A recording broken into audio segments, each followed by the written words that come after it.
There it is. Okay.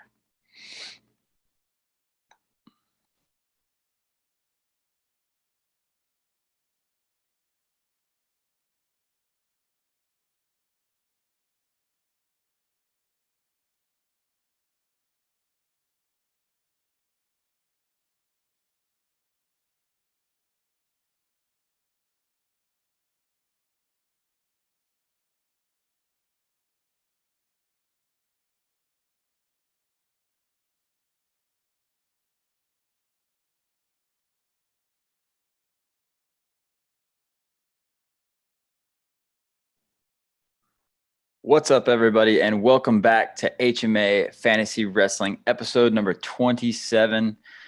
I am here today with my guys, Earl Smith of the Open Mat and Jack Mueller, ready to take on the last quarter of the bracket of the first round.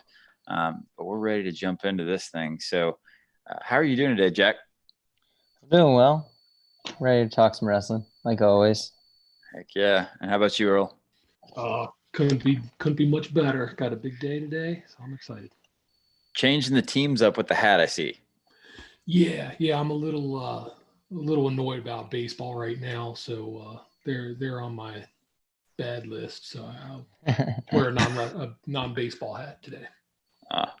My dad's a huge Texas Rangers fan, but he's kind of a bandwagoner. So recently he's been a Yankees fan. Oh no, that's no good. Yeah, it's bad. It's bad. I'm glad the Braves are good again because I'm from Georgia, so that's, Georgia sports is not a fun place to grow up being a sports fan. Is usually make it to the championship and then lose in the most embarrassing way possible. Hey, at least you're making it to the championship. Last time a Dallas sports team's made the championship was when we won in 2011. So it's been a decade of drought pretty much for us. I don't know, man. Do you want to just not be there, or do you want to be there 2 years in a row? So I'm a Falcons fan, and I graduated from the University of Georgia. And so the Falcons go to the Super Bowl up 28-3 and lose to the Patriots.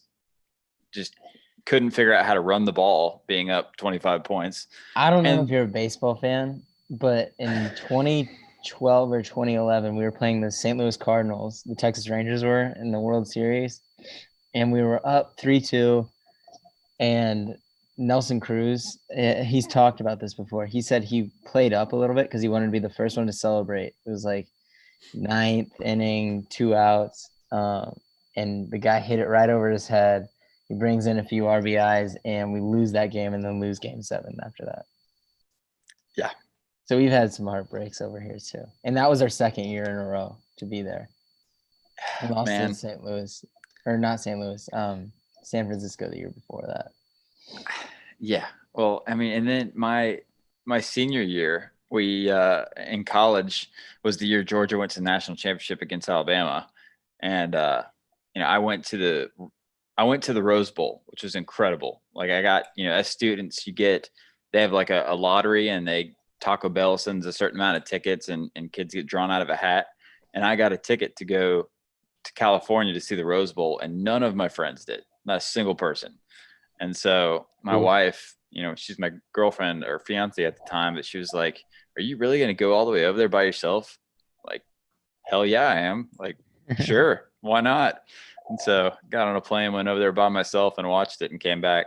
But then the national championship, dude, I mean, we had the game in control. And then, the infamous story of Tua, I guess, started and came in and took over the game. And I can't tell you how let down I was of that touchdown pass thrown on the last play. Like, we sacked the dude on, was it second or third down, sack him, and it comes back. It's either third and fourth and like 20, and he throws a touchdown from like the 50-yard line. So, yeah, being an Atlanta sports fan sucks. So are you going to declare to your college? We saw your list of top 5 schools yesterday. Are you going to declare with Jack online? Yeah, so there was a mix-up on the first list that came out. I think somebody might have hacked my account and put the wrong schools out. Yeah, I saw that. Yeah, and Jack got pretty upset, and he, I noticed it, and so I had to go back and change it. And put the right list of schools out. My top Yeah. 5 is just Seems UVA. like you got it right. Yeah, it's just UVA 5 times. So Yeah, no, that makes sense. Well, I put it out there originally with 5 schools, and Jack was upset, and I said, well, you're not there anymore, man. Like, if you were still there, it'd be in the top 5. But Oh gosh, not. why'd you have to say that? Why'd you have to go and say that? I had to throw it back at you a little bit. Because Garland liked one of them. Yeah, that was funny. But anyways, did you guys see the women's wrestling getting voted as an emerging sport? Yeah, that was awesome. Excellent. That's really big. That is I mean, we cool. need women's wrestling to be good. So Yeah, for sure. I want to fully support them, because the more women's wrestling programs there are, there's going to be more men's programs, I think. And the more people that can watch it, the better. Who do you guys see as the first schools to adopt it? Do we think it's going to be like a really big, like a Penn State, Iowa, Oklahoma State, or is it going to be more of like from the bottom up? I mean, I thought originally that Iowa was going to be that school when you had that contingent of girls out there. I don't know if that's going to be the case now, but I know you have other schools like, I don't know, North Carolina has a couple women in their RTC. And, I know, for instance, that Tony Ramos has been really progressive and pushing for stuff like that. So I could see them. But yeah, I think it will be a big school. Especially now with like Corona and stuff. The MAC schools are trying to get rid of sports pretty much. So I don't see it being from them, and I don't see it being from the Pac-12. Probably ACC, Big 12, or Big 10 school will probably get it first. Yeah. Yeah. Well, I'm excited to see it. I want to see how it goes down. And I mean, just twice as much wrestling for us wrestling fans. So I hope they get it going pretty soon and get it televised and all that kind of stuff. And I'll have twice as much wrestling to watch. It's only a bad thing for my wife. So, yeah. But all right, well, we'll go ahead and get into this thing, and we'll get going. So the first thing we want to do is, before we jump into it, we're just going to kind of briefly go back over where we're at. In our quarterfinal matchups that are already set up, we have 2005 going to be taking on 2015. And then 2018 is going to be taking on 2016, and 2013 taking on 2007. 2007 being our only upset, our only seed, that upset a higher seed in the first round. This last round, we're about to go over 2014 versus 2004 and 2017 and 2019. So going to be a whole lot of guys that are recent. And if you're a younger listener, you probably know a whole lot of these dudes versus some of the later years that we've went through. But we'll go ahead and get into this first duel and get started. So for this first duel, 2003 or 2014 versus 2004. 2014 is the number 3 seed, and 2004 is the number 14 seed. So getting into it, Earl, do you want to walk us through who's on the 2004 lineup? Yeah, and before we get started, I was saying that before we started recording, this is really kind of a weird year because we only ended up with 2 undefeated national champions. The Hodge Trophy winner, when it was a NAIA guy, Emmett Wilson from Montana State Northern. The Hodge Trophy runner-up, I know Jack could probably tell you more, it's Scott Moore from UVA, who was actually a 3rd place finisher. So the 3rd and 4th place guys were actually the only D1 guys that were national champions. So really kind of awkward year. The 25-pound representative, Jason Powell from Nebraska, 133. Zach Roberson from Iowa State, 141. Cliff Moore from Iowa, 149. Jesse Jansen from Harvard, 157. Matt Gentry from Stanford, 165. Troy Letters from Lehigh, 174. Chris Pendleton from Oklahoma State, 184. Greg Jones from West Virginia, 197. Damian Hahn from Minnesota, and heavyweight Tommy Rollins from Ohio State. All right.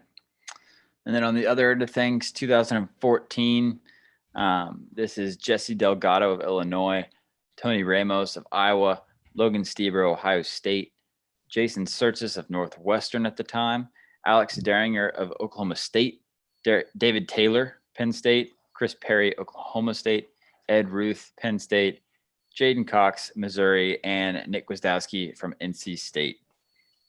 So we'll looking at this thing.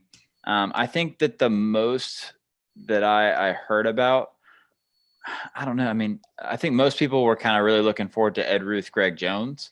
But where do you guys think's best to start? I mean, honestly, these last four are pretty stacked, if you ask me. But where do you guys think we should start at? I think Ed Ruth, Greg Jones is the hardest one for me to pick. Cool. Yeah, I'm good with that. All right, we'll start with a good one, end with a good one. So 197 pounds, Jaden Cox of Missouri versus Damian Hahn of Minnesota. Earl, do you want to start us off with Damian Hahn? Sure. Damian Hahn was regarded as probably one of the best recruits of the last 20 years, one of the greatest guys to come out of New Jersey. He was the 1 seed here, a senior, went 33-1, captured his second NCAA title, 4-time All-American, going 5-5, 1-1. In the quarters, he beat Josh Burt 6-2. In the semis, he beat Ryan Bader 2-1. And for the title, he beat Ryan Folsis from Iowa. I think it was 7-2. All right. You said this was his second title? Yeah, second title. He was also a three-time Big Ten champ. Awesome. And on the other end, 2014, you're actually going to have to help me out because I do not remember which year Jaden Cox that is. That's his first one. Yep. It's his first one. Okay, so this is his freshman year. I should have known that already. But Jaden Cox, as a freshman, comes into the tournament, and he hit Nick Heflin in the finals, correct? Yeah. So, sorry, I'm pulling up the bracket here. It didn't load the way I wanted to have it up. But this is where the Jaden Cox story really started. We all know where he's at today. You know, he's won 2 world titles and been basically untouchable for the last couple of years, but it all had to start somewhere. And in 2014, he was a freshman. He was the 2 seed, and working his way through the tournament, he hit Connor Hartman in the quarters, Chris Penny in the semis, and then Nick Heflin in the finals, winning it 2-1 in the finals. Bunch of really good guys in this bracket, but it looks like, you know, I mean, I guess they're kind of spread out. You had Travis Rutt, Nathan Burak, Morgan McIntosh was the 3 seed that got upset. Scott Schiller, Kyvan Gadsden, a lot of really good dudes in this bracket. And you know, Jaden Cox comes out on top as a freshman and sets it up for the potential 4-timer. Doesn't end up getting there. Gets 3 of them, but a lot of fun. I remember this was a cool year going because you had 2 freshmen win championships, and so it was cool thinking that there was 2 guys that had the potential at the moment of winning 4. I think it's always cool when you see a freshman win because, you know, it sets up all kinds of I don't know, hope for you down the road. But Jaden Cox,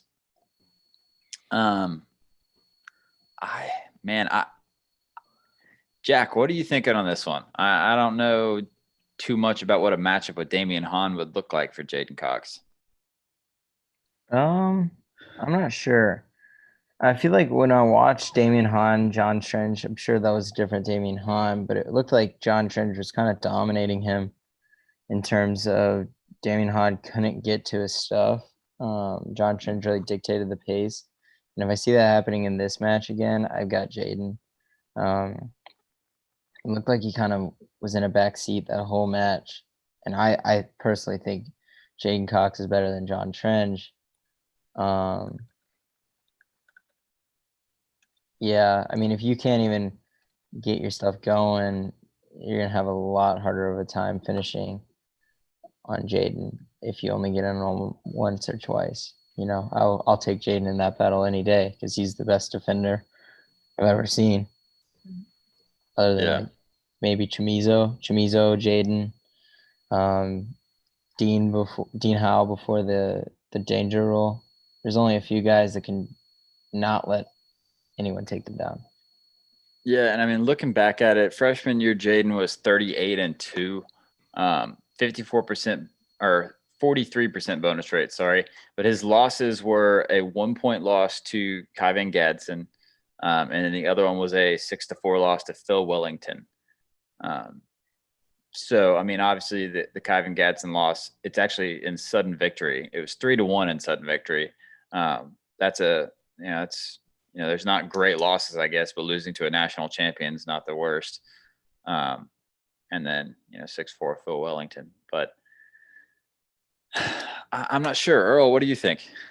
And my initial reading was, knowing this was Jaden's freshman year, was to lean towards Han, but looking back at it, seeing the quarters, semis, finals, nobody got takedowns on Jaden. Those are all not 1 point matches, but his opponent got 1 point, so obviously escape or something. So even at that point, he was pretty dang tough to take down. So I'll go with Jaden here. All right. Well, that makes it easy for me. I'll round it out with Jaden as well. I think that definitely is the difference for me. Is just his takedown defense is incredible, and there's not a whole lot of dudes. Obviously, he's proven in the world that can get to his legs and take him down. So Jaden Cox is going to get the win here for us, and we're gonna go ahead and move on to the next match. And so the next match is going to set up 2014 Nick Wisdowski versus 2004 Tommy Rollins. And Earl, kick us off with Tommy Rollins. Tommy Rollins, he was a senior this year, 4-time All-American. He was actually the first 4-time All-American for Ohio State, only the second multi-time champion for them. He went 2-1, 6-1. He's a 2-time Big Ten champion. Before Cole Conrad came around, he was the big rival with Steve Mocco, and that kind of carried on throughout the freestyle circuit after both of their college careers went over. They battled a bunch of times for World Olympic spots. Tommy finished his career at Ohio State as the all-time takedowns leader, which I thought was pretty unique from a heavyweight. And he's like 6'3", long, real different type of heavyweight. You could see him as a high schooler, probably as a young kid at maybe 152, 160, then, growing into the weight class, learning how to wrestle. He beat in the quarterfinals Bodie Ogunwole, 8-6, then Leonce Crump, who played for a few years in the NFL, 5-2, and then Pat Cummins, 6-2 in the finals. All right. And on the other end, a familiar name is Nick Wisdowski of NC State. This was his first title. He defeated Tony Nelson in the finals 4-2, and he actually set. I'm looking at an article that someone we might know might have written on the open mat that Earl wrote, but he 44-2, 44 wins being the program record. I don't know if it still is. That seems likely. But at the time, it definitely was the program record. I bet it still is. But 44 wins is incredible in high school alone, let alone college. But yeah, I remember that match. And like I said, the other show, that was the year that Minnesota was really close to winning a team title. And I remember I was really pulling for Tony Nelson, and Nick Wisdowski came out and just kind of won the match. And I mean, obviously won the match, but kind of just controlled the match and if I remember correctly, got a late takedown to secure it. And was Tony Nelson might have been kind of hurt a little bit that match, I believe. Something with his leg or something. But Nick Wisdowski, controlled that match after getting beat by Nelson earlier in the year. Set up his first national title. So he had a 59% bonus rate as well. And I put the check on the wrong person. So I'll kick it over to you, Jack. What do you think about this one? Man, I like Tommy Rollins a lot, but I just think that Gwiz is a different breed of heavyweights, man. It's hard to go against him in his athleticism. I've got Gwiz. Yeah, I mean, I don't know, Earl. What do you think? I'm going to put the pressure on you. I'm going with Tommy Rollins. If this was even junior year Gwiz, senior year too, I'd probably give him the nod. But I think Tommy was too polished at this point, and I don't know. I like him. They're both. It would be a great matchup because they're both, very athletic, good offensively. Yeah, I mean, looking back at Tommy Rollins and pictures of the guy, he certainly was more of that Gwizdowski kind of heavyweight. He wasn't just the big old roly poly up there at heavyweight. He was a big old muscled up guy, and in tremendous shape, very athletic. He won 2 national titles, the same as Gwiz did. And I think I'm with you on this one. I think that if this was junior year or senior year Nick Gwizdowski, I might have been leaning the other way. But I'm going to pick Tommy Rollins on this one. I just think that this obviously was a great year for Nick Gwizdowski, won his first national title, but I think that he got better as the years went on. And I'd give him more of an edge as the years went on. But this year, I think I'm going to give it Tommy Rollins. So I'll go Tommy Rollins, and we'll tie the score up 3-3 and move to the top of the lineup, looking at Jesse Delgado representing the number 3 2014 team, and Jason Powell representing the number 14 2004 team. Tell us a little bit about Jason Powell, Earl. All right, so Jason Powell was a senior this year, 3-time All-American, going fifth, third, then first. He actually was the 1 seed. It's weird. We'll see it a couple times here. He was the 1 seed, but he lost in the Big 12 finals to Sam Hazewinkle. He beat Rob Rebben from Drexel in the quarters, and then beat Sam in the semis 6-3. And then going back to last week when we talked about Derek Moore, or last show, Derek Moore, Jason Powell's final was kind of the same way, where he gave up the first takedown to Kyle Ott, then went on to tech him 17-2. So another kind of crazy performance in the finals by a senior. Yeah. And then on the other end of things, we've got Jesse Delgado. I think the first thing that pops in my mind, at least when you think of Jesse Delgado, is the crazy scrambles and leg passes. This was his second national title. He went 31-2 this year with a 52% bonus rate. His only losses on the year, those 2 losses came, one to Nico Megaludis 5-4, and the other one to Thomas Gilman 3-1. So, obviously two losses that don't really bring your resume down very much, because it's 2 of the best dudes to do it during that time period as well.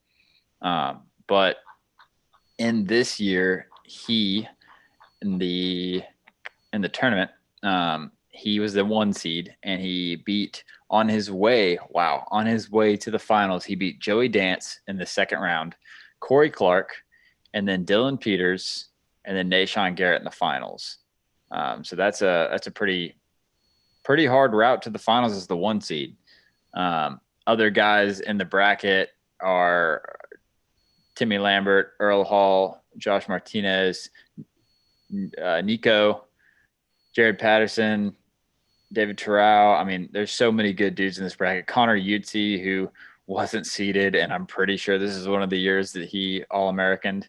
Actually, he did not All-American this year, but he was one of those guys that was frequently not a very high seed or not seeded at all in NAA'd. So a lot of really good dudes in this bracket. Second title for Jesse Delgado.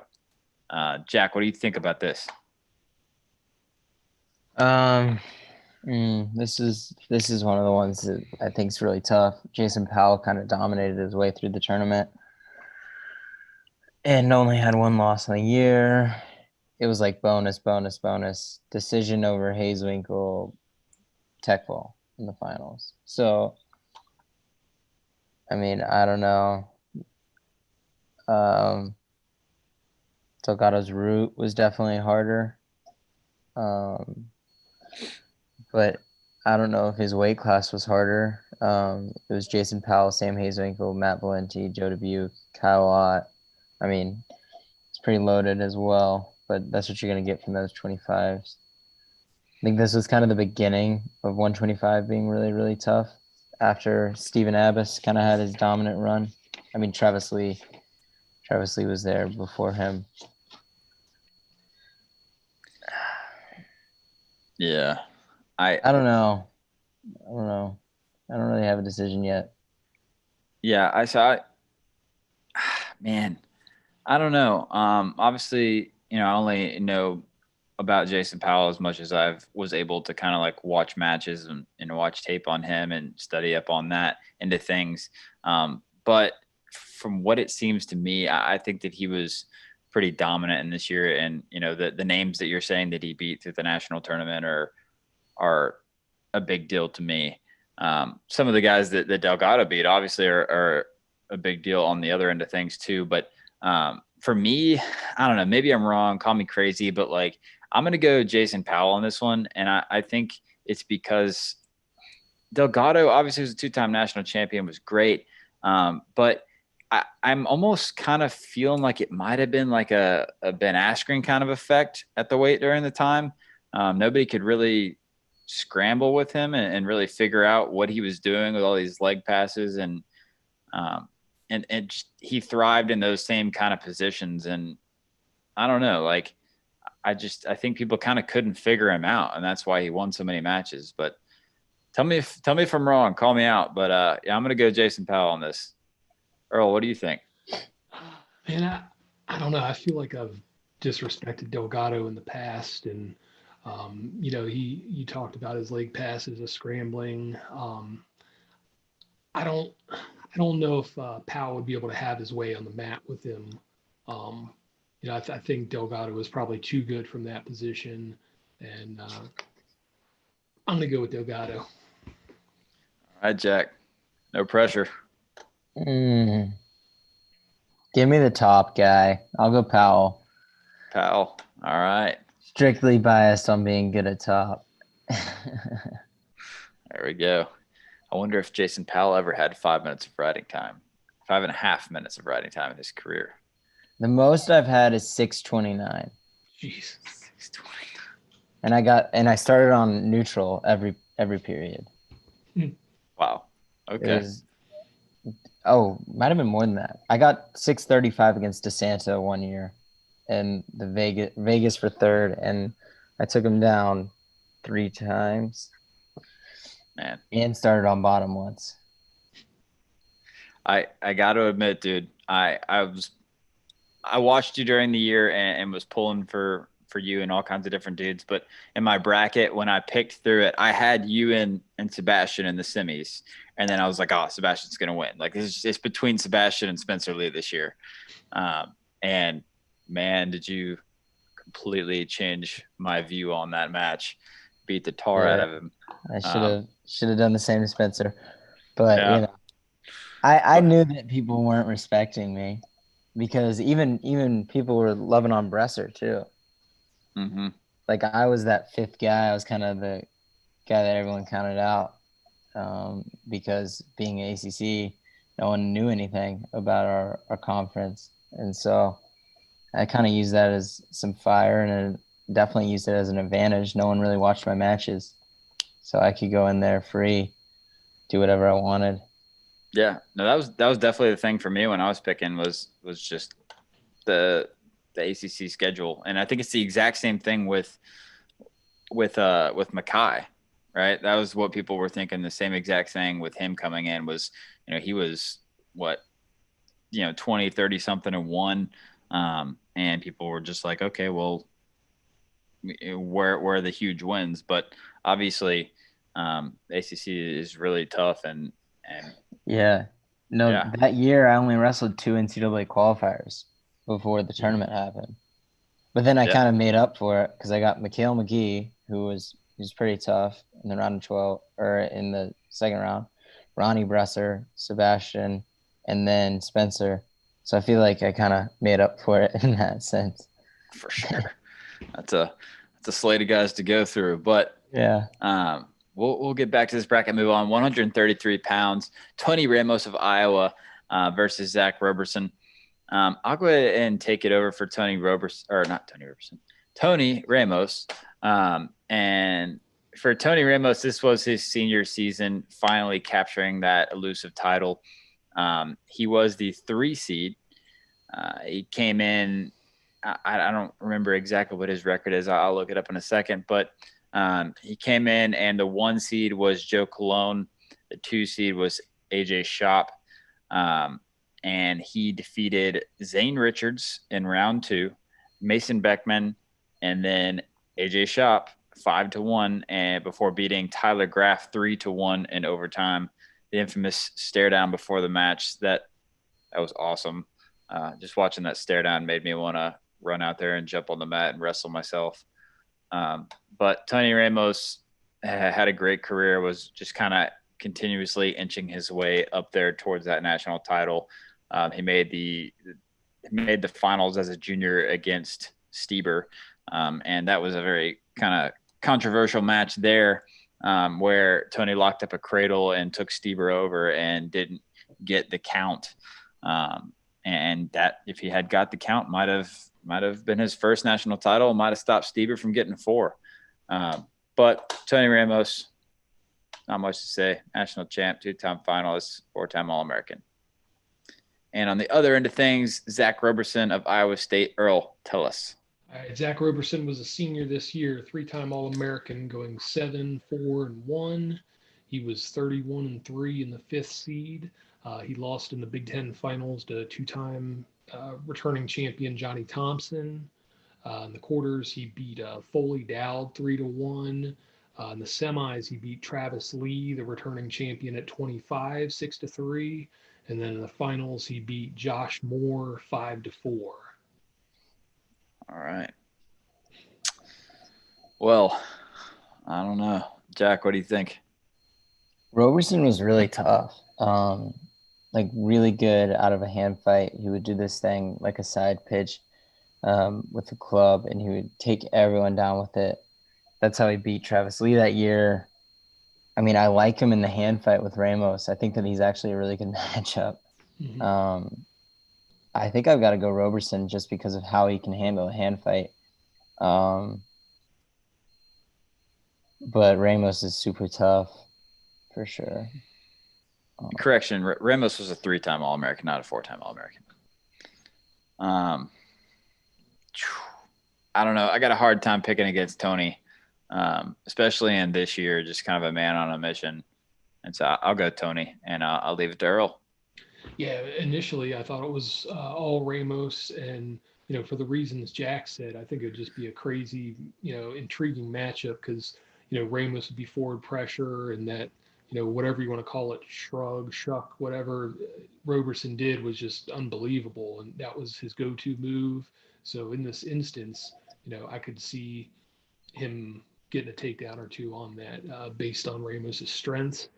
All that being said, I still feel like Tony would find a way to win it. So I'm going to go with Ramos. All right. Cool. So Tony Ramos takes the win for 2014, and we will move to the next match, which is going to set up Logan Stieber versus Cliff Moore. Logan Stieber of Ohio State, this is his 3rd national title. In this tournament, he was actually the 2 seed. He came in the 2 seed because of a loss to a 1 Zane Rutherford earlier in the season, when Zane kind of shocked the world and really made a name for himself.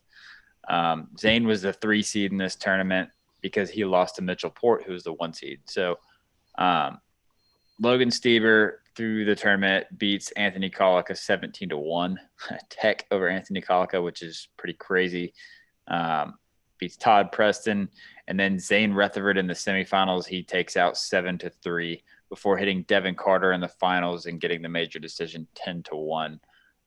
We all know Logan Stieber. We know his illustrious career he had. This was his 3rd national title that set up the final or the senior campaign for 4. And so obviously at this point in his career, having wins like Tony Ramos, J.O., Mitchell Port, Zane Rutherford, just has some of the best wins you can have on a college career. And so there's not many guys that you can pick against or that you can pick over Logan Stieber. But let's hear from Cliff Moore. All right, Cliff Moore was a senior this year also. The 5 seed went 33-2, 3-time All-American going 6-6-1. Big Ten champion. He beat Jason Mester from Central Michigan in the quarters 6-4. Majored Scott Moore from UVA 14-2 in the semis. Mentioned earlier, Scott Moore was the Hodge Trophy runner-up this year. He finished the year 50-1 with like 30 some pins. 34 pins. 34 pins. After he lost in the semis, he pinned both Nate Gallick and Tion Ware to get third place. So he kind of stayed solid and caught Scott in some bad positions and beat him 14-2, and then beat the 7 seed Matt Murray in the finals 5-2. All right.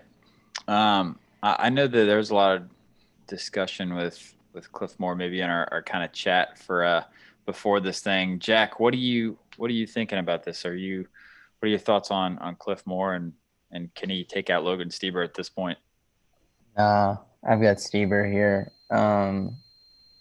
Cliff Moore's super tough, and he obviously destroyed Scott, who was unreal for UVA, dominating, pinning everyone. I mean, I was arrogant freshman me was like, let's see what some of these records are. I want to break some of them. I saw 34 pins, and I was like, yeah, nope. The next one's like maybe half of that. But what Scott Moore was able to do for our program was huge. I think that was either Garland's first year as the head coach or the year before he was the head coach. But yeah, I think that's a huge win on the resume. Definitely underrated. Scott Moore came and trained with me when I was like right out of high school, pretty much at UVA. So it was that summer. He came down with Ronnie Perry, and we worked out. And this dude cradled me about 1,000 times in a practice. Just pinned me over and over again. And I'd get a couple of takedowns, and he'd pin me. I was like, leave me alone. But yeah, I think that being said, I mean, I don't really know much specifically about Cliff Moore, but I think it's hard beating a junior Stieber. Is this junior or senior Stieber? Junior, because He didn't win the title, or they didn't win the team title. Yeah, so it's hard to beat junior Stieber. I mean, pretty impossible. No one really did it. Yeah, I mean, sure, dude was just lights out on top. I'm going to follow suit and say Stieber. Are we venturing into major territory? I know that, it's crazy to talk about majors over national champs, but when you have Logan Stieber and just the insane rides and turns that he had on top, do you guys think that we're venturing that way? No. I would think like a 5 or 6 point decision, comfortable win for Stieber, but not major. Okay, so you got Stieber as well. Yeah, and kind of a side note about Scott Moore, I had him for a podcast a couple years ago and asked him about that specific match. And his twin brother Josh, who's now the head coach at Cleveland State, he was the runner-up to Zach Roberson, and he was saying how he was too focused on watching his twin brother's match and kind of living and dying by what Josh was doing, and kind of really just kind of went out and winged it out there more than focusing on what he was supposed to do. But that kind of thing that twins have. Yeah, no, that's cool. It's really cool to see twin guys come into the sport and wrestle together. I think it's a really interesting dynamic. My first year or second year coaching, we had twins on our team that were 160 and 170. And these kids were just stupidly athletic, man. I mean, we didn't get them out to wrestle until like sophomore year. And so we got them out on the team, and they're just crazy athletic. And man, like just you knew these two kids, like if we could teach them a couple moves, we're going to be great. And we were able to teach them, and they just love the sport. And they went from sophomore year, junior year, not even making the state tournament, to senior year, both of them in the state finals. And they both ended up winning it. But it was really, really crazy, like you're talking about, to see the first one step on the state finals stage, win a state title, and a really crazy match coming down to the end, 1-point match. And then he wins, gets his hand raised, doesn't even look happy, like doesn't look like he cares at all. Literally, like, most people do stuff, they do flips or, bows or whatever they do and run off. Well, he got his hand raised, ran over to the side of the mat and just sat his stuff down and sat down and started pulling for his brother, and just like didn't care what was going on. Just he was 100% attention directed on his brother. And that second match was wild, man. It went into ultimate rideouts, and we ended up getting the win. And so it was really cool to see that kind of dynamic. I think that's really an interesting thing in the sport for me. But we'll go ahead and move on. 149 pounds, Jason Surtis of Northwestern versus Jesse Jansen of Harvard. Jason Surtis this year was his freshman campaign at Northwestern. Dude kind of came out of nowhere, as a freshman, winning a national title. He was the 5 seed in the tournament, taking out James English in the second round, and then Dave Maple. Wow. It's Kendrick Maple, but this is the bracket. They have him as Dave Maple one time. Yeah. But he takes out Kendrick Maple 2-1 in overtime, or his twin brother Dave, whoever that was. Yeah, maybe evil twin Dave stepped in, and that's the reason that Kendrick Maple's not a 2-timer. Who knows? But the semifinals, he hits number 1 seed Drake Hadeshelt from Missouri and beats him 2-1 in overtime. So 2 straight 2-1 wins in overtime. And then in the finals, Josh Kindig, Surtis takes him out in overtime 3-1. So 3 straight overtime wins for Jason Surtis to wrap up his national title as a freshman. Over 3 really, really good dudes. I mean, Kendrick Maple, Drake Hadeshelt, and Josh Kindig, 2 of those guys end up being national champs. So at this point in his career, we were really looking forward to big things from Jason Surtis. Obviously, he had some troubles and transferred and ended up getting back on the podium later in his career and really had a good career, but starts it off with a national title. And so Jesse Jansen from Harvard, tell us about him, Earl. Jesse Jansen was a senior this year. He was the 1 seed, went 38-1, 3-time All-American, going third to first. He beat David Dees in the quarters 10-5, Ryan Chirella in the semis 11-4, and then Zach Esposito in the finals 9-3. He has held or shares pretty much every record there is in the Harvard wrestling record book. So he was also the OW of this tournament. Awesome.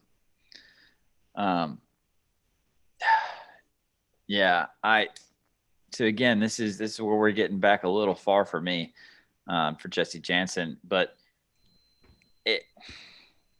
my only thing about Jason Surtis is that he was definitely a guy that liked to win close matches, right? He only had a 36% bonus rate his freshman year, and that was the highest of his career. It ends up later being 31% and then 8%, 14%. So he won a lot of decisions, a lot of really close matches. I think personally, he was one of the guys that was kind of content by getting up by a few points and just, riding out the win, and not really pushing to his full potential, where I think he could have got a lot more bonus points. So I think that something like that might hurt him in this matchup. But what do you see in Earl? What do you think about these guys? Yeah, both of them were strong on top. Jesse Jansen was really known for his crab ride series. It's kind of funny how things go in flows, ebbs and flows during wrestling as far as technique goes, because you had him, and then we're going to talk about Troy Letters later. They both really use that series to their advantage a lot. And I remember coaching at this time, the high school level, all the kids wanted to do that after watching these guys. But he was solid all over the place, not just on top. So I'm going to have to go with Jansen. Yeah. What about you, Jack? What do you think? Yeah, I know Jansen's known for his top game, and I was thinking like he's known for his top game. Sertzes is kind of known for his bottom game. His short sits and hip heists were pretty unmatched. But when I think of,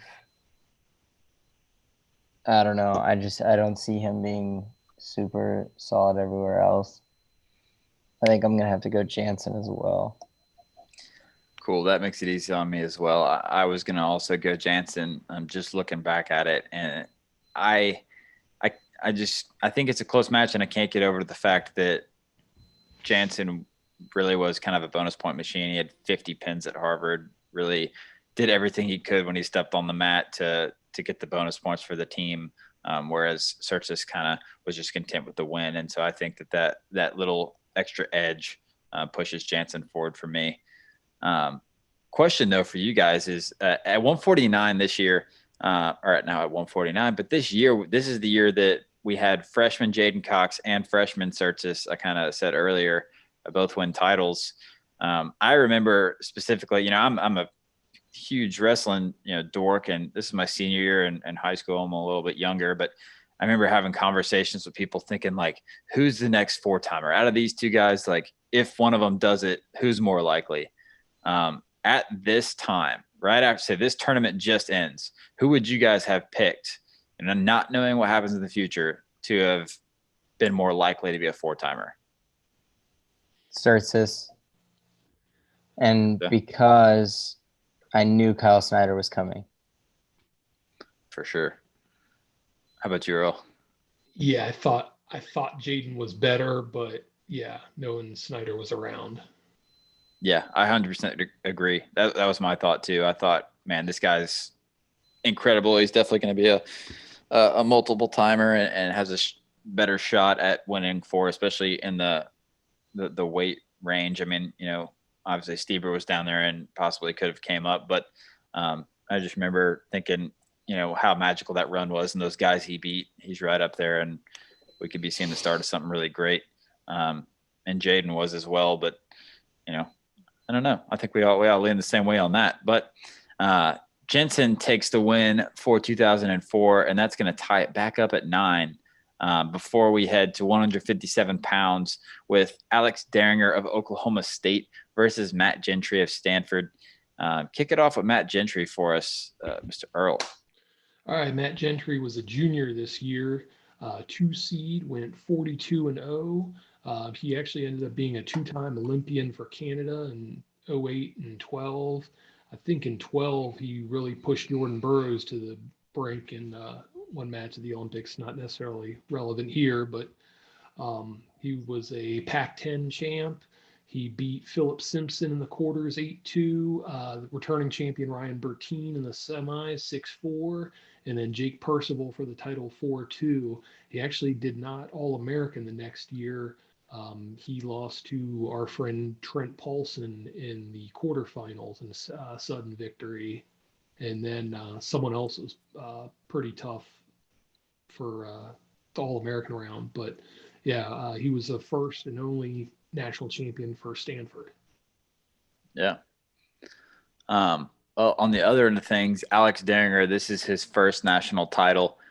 He starts off at the 3 seed in this tournament, running through Joey LaValle in round 2, Nestor, Tafur, and in the quarterfinals, hits Brian Realbuto in the semifinals, and then in the finals beats Jason Dylan Ness. They have Jason Ness in here. Yeah, they have Jason Ness all the way through the bracket. Wow. But Dylan Ness, thank God I know this. Dylan Ness, he beats Dylan Ness in the finals 13-4. James Green was the 1 seed here. This is when Dylan Ness kind of had that crazy moment in Oklahoma City. I still remember where I was sitting. I remember looking across the mat and seeing him hit that Gator Bacon move on James Green, which just ignited the crowd. It was insane.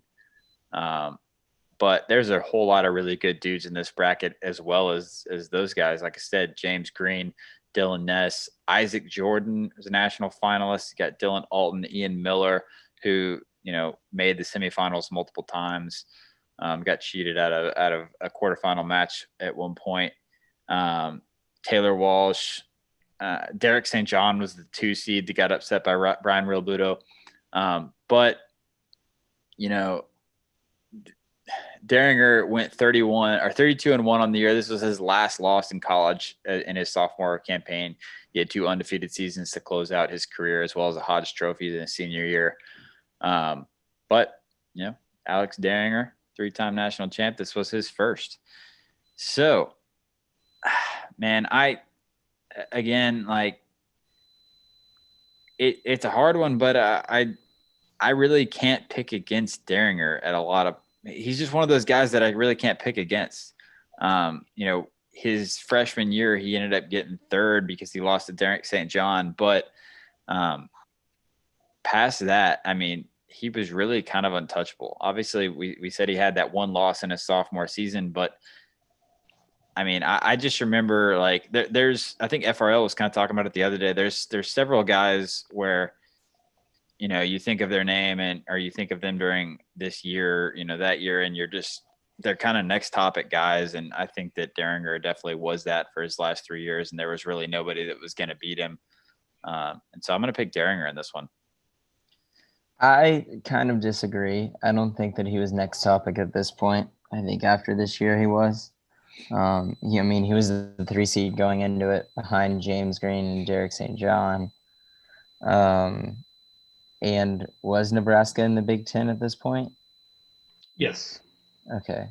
So I don't know if they had wrestled or not in the Big 12s, but I like Gentry here just because I know Gentry has a win over Percival, who has a similar style to Derringer. So I think that he would match up really well with him. I think you're just trying to hurt me because Percival was the guy that took Gilman out in our best to never win it round 1. And I was so upset about that. So I think you're just trying to bring up bad memories, and every chance you get to say Percival's name, you throw it in there. But all right, Earl, break the tie.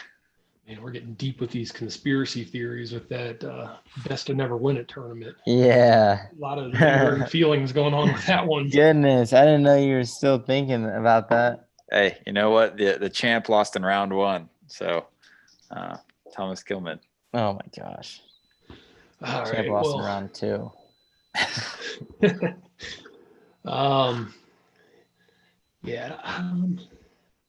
This was a tough one for me. I'd probably go with Gentry this year.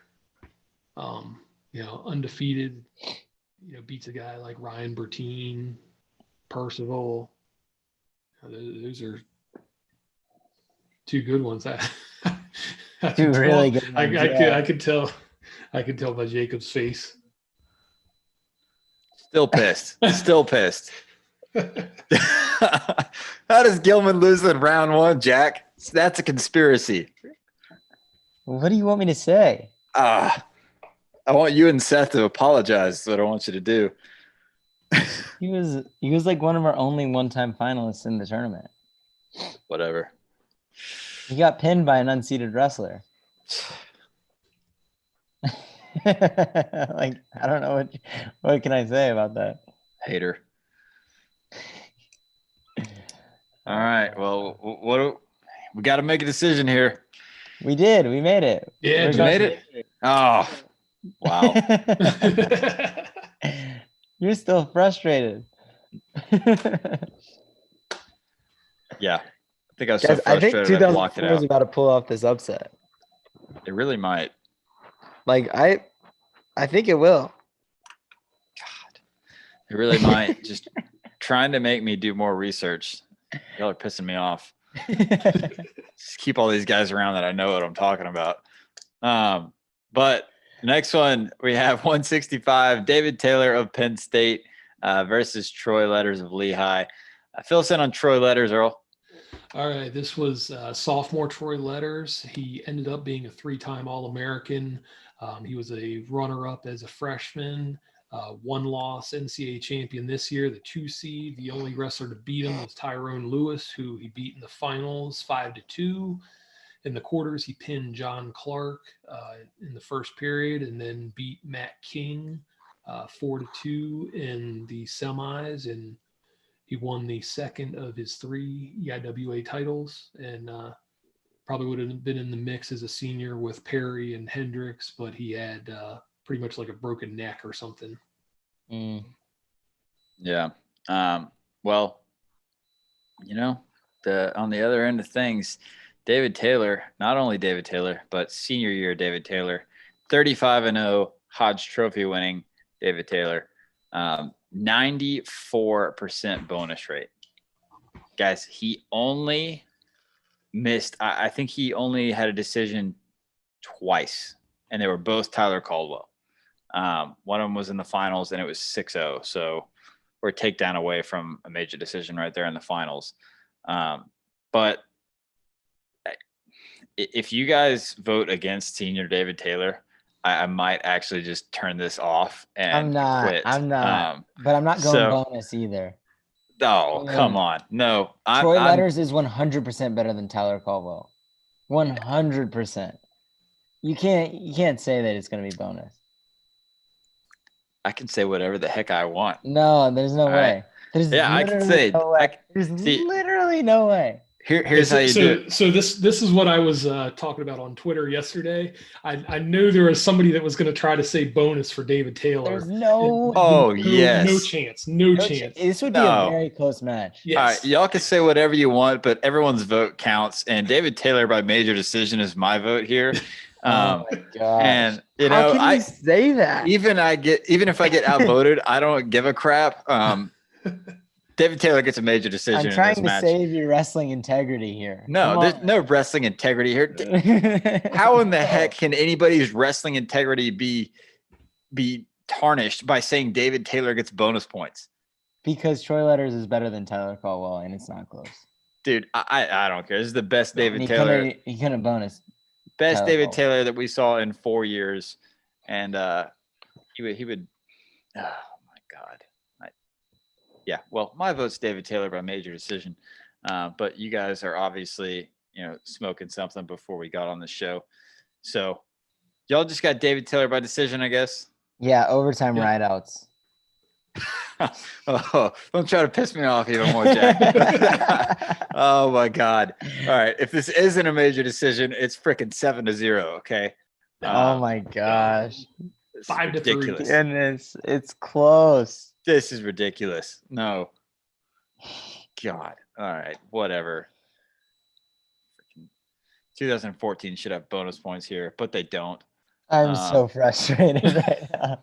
You're frustrated. But you still want bonus. It's crazy. Oh, yeah, I want bonus. David Taylor is possibly one of the best college wrestlers of all time, and he only won 2 titles, right? We're talking I talk about him up there with, the Dakes and Stevers and all those guys. I mean, am I wrong for doing that? I think Dake's in a league of his own when you talk about those 3 guys. But I voted against him twice the other day, so.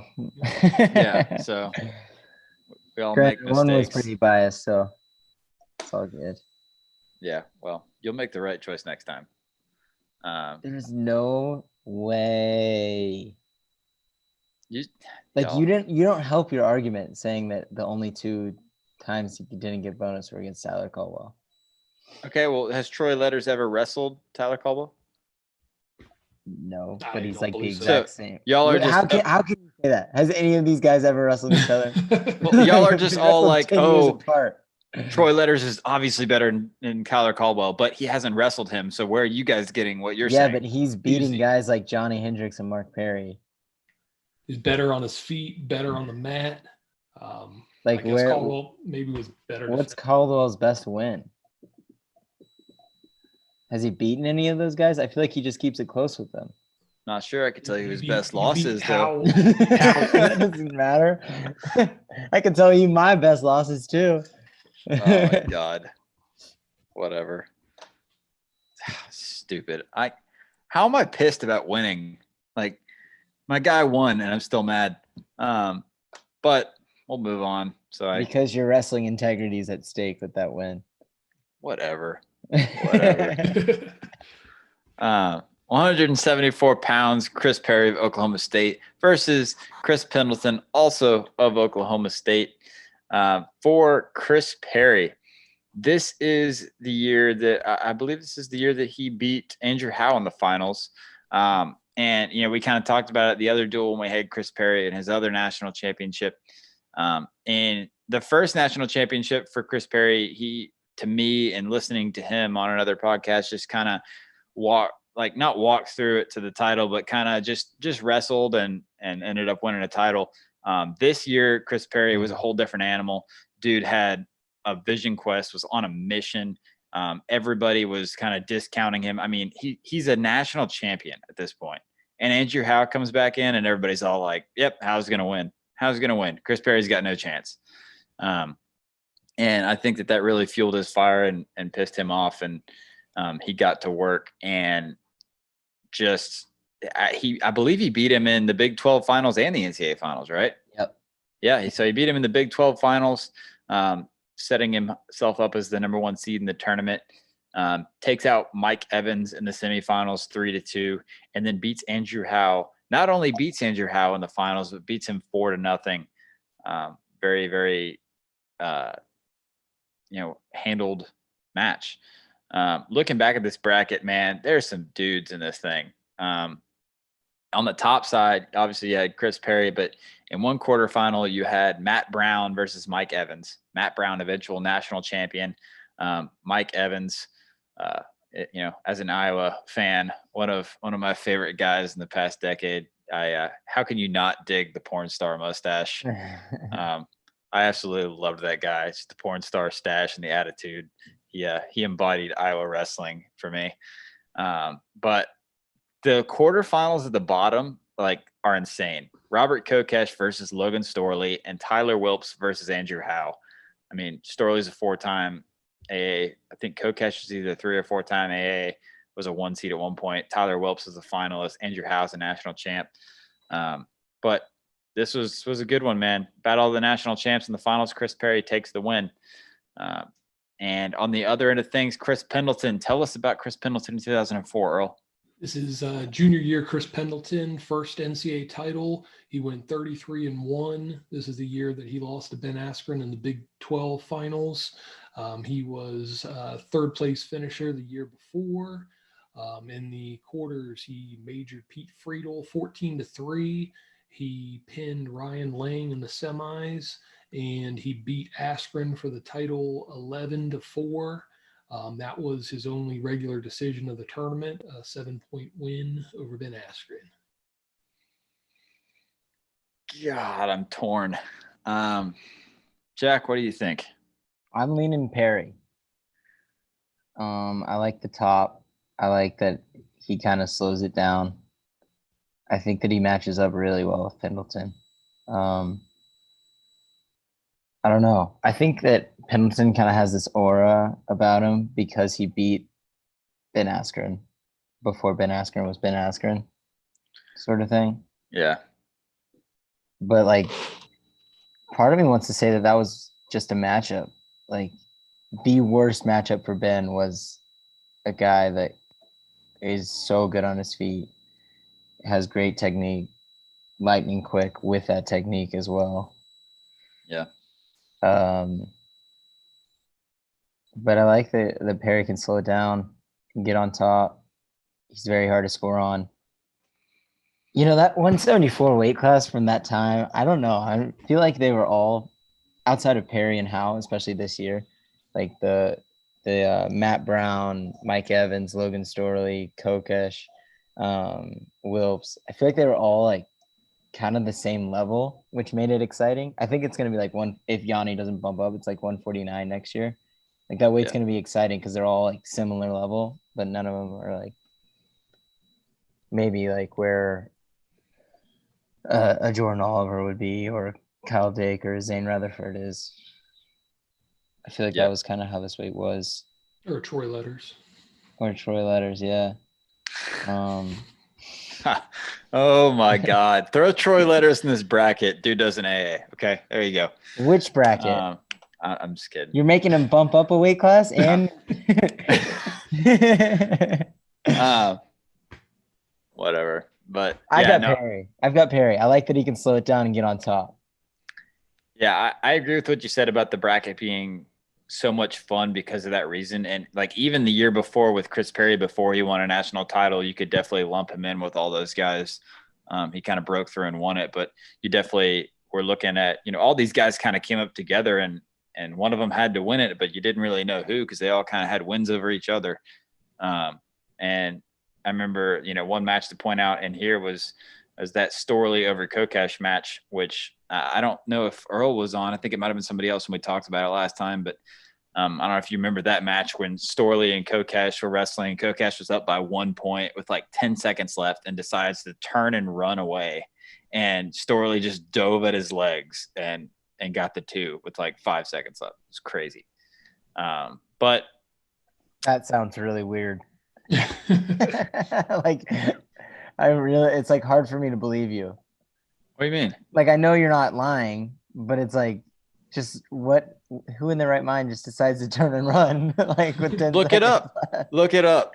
My wrestling integrity is absolutely fine. Like, I am correct here. Okay. I remember this crap. No, I believe you. I just think that it's weird. He did it. Well, he did it twice too, because they came around and they wrestled again for 3rd and 4th, and Storley beat him again. And this time Kokesh didn't run away that time, but like, and I say run away. It's not like the dude literally turned the other direction, just took off. See, that's running, what I'm imagining right No, now. but like he was like arms up and everything. Well, you know how it is. Like you get ahead by a couple points, last seconds, they're kind of like staying away. And he like even more so, like usually you kind of at least stay in and like kind of push people away. But he just literally kind of like ran almost. And it was a really cool finish. But Earl, I'm going to give it to you because I'm still having trouble. I think I know where I'm going, but I want to see if you're going to make it interesting or not.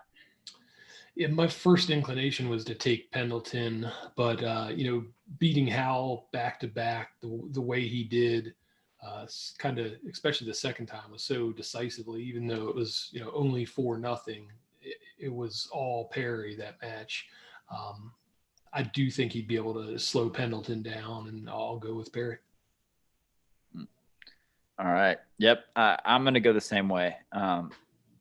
Yeah, I was leaning Perry, but I was interested to see if you were going to go Pendleton or not.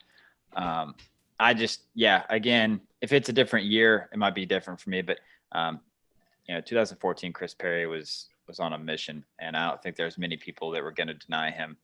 But if y'all want to get into like some transitive property or some crap, we can start talking about Howe versus Askren, and then you guys can use that to your advantage for all your matches. And I'm a big transitive property guy. Yeah, obviously. Because Troy Letters would beat Tyler Caldwell, although they never wrestled. Oh my God. If you come up with Tyler Caldwell's best win for me, then I will think about it. Andrew Howe. Whatever. Yeah. Andrew Howe, he beat Andrew Howe? Yeah. 11 NCAA semis to wrestle Jordan Burroughs. Okay, Troy Letters' best win is either Johnny. Did he ever wrestle Johnny? Because he was seated above him. I know the next year, I think he lost to him during the regular season. Because he was the 1 seed in the 2005 tournament. Yeah. Okay, no, I'm sorry. His senior year, he lost to Hendricks. He might have beat him that 2005 season. Because right now it's Ryan Chirella, and I would take Ryan Chirella over either of those guys too. Moving on. I smell a Twitter poll. Whatever. They wrestled. Yeah, I have to look. Yeah, look on Twitter poll and see. Yeah. What are you saying? Twitter poll between who? Caldwell Letters, Taylor Letters. Caldwell Letters is absolutely going on Twitter right here in a minute. No, that's dumb. That is dumb because people have no idea who Troy Letters is. Are you whining? Are you worried about your wrestling integrity? Because my guy's Troy Letters' best win was Johnny Hendricks.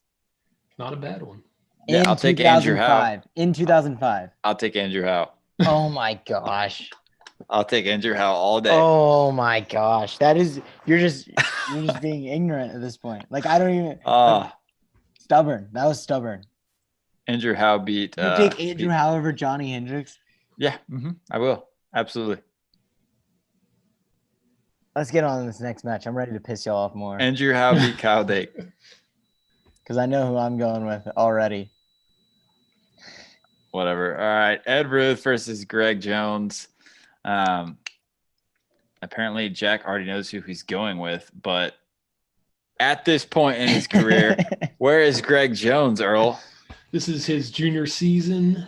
He won a title already as a freshman, didn't place as a sophomore, was 26-0 this year, 1 seed. He beat Brian Glenn in the quarters 3-2, beat Paul Bradley in the semis 8-3, and Ben Heiser for the title 10-5, and he won the third of his 4 EWL championships. All right. This year for Ed Ruth was, I believe, his senior campaign, winning his 3rd national title. He went 38-1. Wait, I don't think it was. Was it? Yes, sir. Because I thought this was the year that he was seeded 2nd and he got beat by. No, This he was seated. He lost to Dean. He was seated 2nd because what? Shep Talk. Shep Talk was the 1 seed because he was undefeated. Headlock Shep Talk. But if Jack would let me finish my spiel, he would understand all these things. I'm sorry. 38-1. His only loss coming to Gabe Dean. He was the 2 seed at the tournament behind Headlock Shep Talk. See, all of those things that you just asked about were coming right after when you ignorantly jumped in. 87% bonus rate.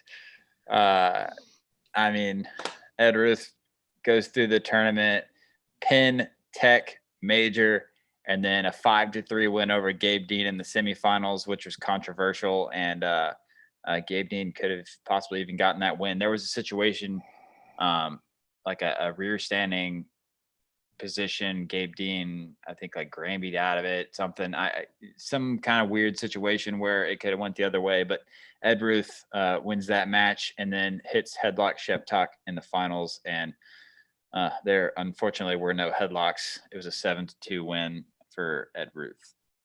So, Jack, go ahead, fill us in. What happens. Greg Jones? Yep. He's too dominant. So I saw a guy, I got to figure out if he ever commented back, but there was a guy on Facebook that commented and said, he said, I picked Greg Jones in this match. There's only 2 guys in the history of the weight class that I would pick over Ed Ruth, and one of them is Greg Jones. Did he say who the other one was? That's what I commented and asked, and I can't. I'm going to go try to find it. But why Earl, would you not do that? Now I feel like I really need to know. I know, like I was dying. I was like, no, Bo, you got to right? tell me. Bo Nickel. Gotta be. I don't know. But Earl, tell us who you got in this match, or Jack, you can explain yourself and not just say a name. No, I'm going Greg Jones. All right. All right, Earl, tell us. Oh man. I feel like I'm a deciding vote, even though I'm going up 2nd. I can tell this already. Man. Are you saying you're the deciding vote because you know where I'm going? Yeah, you're going Ed Ruth. How do you know? You don't know anything about my vote. You don't know crap about my vote, all right? You're going Ed Ruth. It's fine. We know. I don't even know crap about my vote right now, so I'm trying to find this comment though, but I don't know. Who do you got, Earl? I don't know. I'm trying to stall a little bit, but I'll admit it. I'm leaning towards Greg Jones, man. He was, I don't know. I think he was the best wrestler this year. I can't believe he didn't get the Hodge, but it is what it is. Yeah, and I think I probably would have been even more decisive if it was 2004 Greg Jones, but 2005 Greg Jones, but even 2004, I'm good with it. He was probably the best offensive guy of his era. So good. So good from his feet. I think this Well, one would be a blast to watch, but I Mhm. don't see Ed Ruth. I don't see Ed Ruth beating him. I really don't. No one touched Greg Jones. oh yeah. Oh man, I don't know. I think Tiebreakers. Tiebreakers. I mean Tiebreakers. tiebreakers. Y'all already went 2-0 for Greg Jones. Yeah. Like a total Oh, tiebreaker. you're saying? Yeah, no, it's 15-15. Oh God! Oh, I didn't even realize that. What Oh no! match are you choosing? All right, you said what? Who are we gonna choose for second? Hey, you don't have my vote yet. All right? Yeah. We had your Um, vote a while ago. Really? Really? Seriously? Who's my vote? You're going Ed Ruth. Yeah, baby, I'm going to Ed Ruth.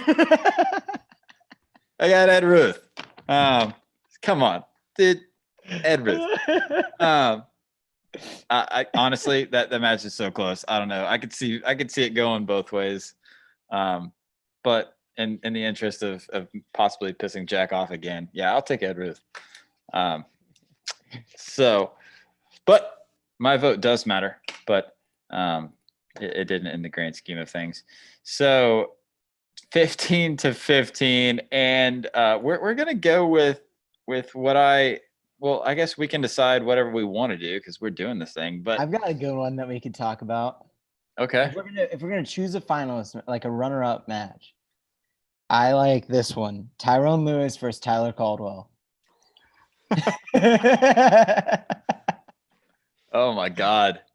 Hey, I thought the deal was, so somebody commented on Facebook and said, like, basically if it ever happened to just pick a random weight and take those two guys, because at least they're the same weight and you're not trying to pick a Tyrone Lewis to smash a Tyler Caldwell. Okay, Um, that's fair. Then let's just pull it But out of a hat. I don't guess. know. Like, do you guys off the top of your head remember these runner ups? And No, I've got them right here. So Kyle Ott versus Nashawn Garrett would be 125. Josh Okay. Moore, Tyler Graff would be 133. Matt Murray, Devin Carter would be 141. Zach Esposito, Josh Kindig would be 149.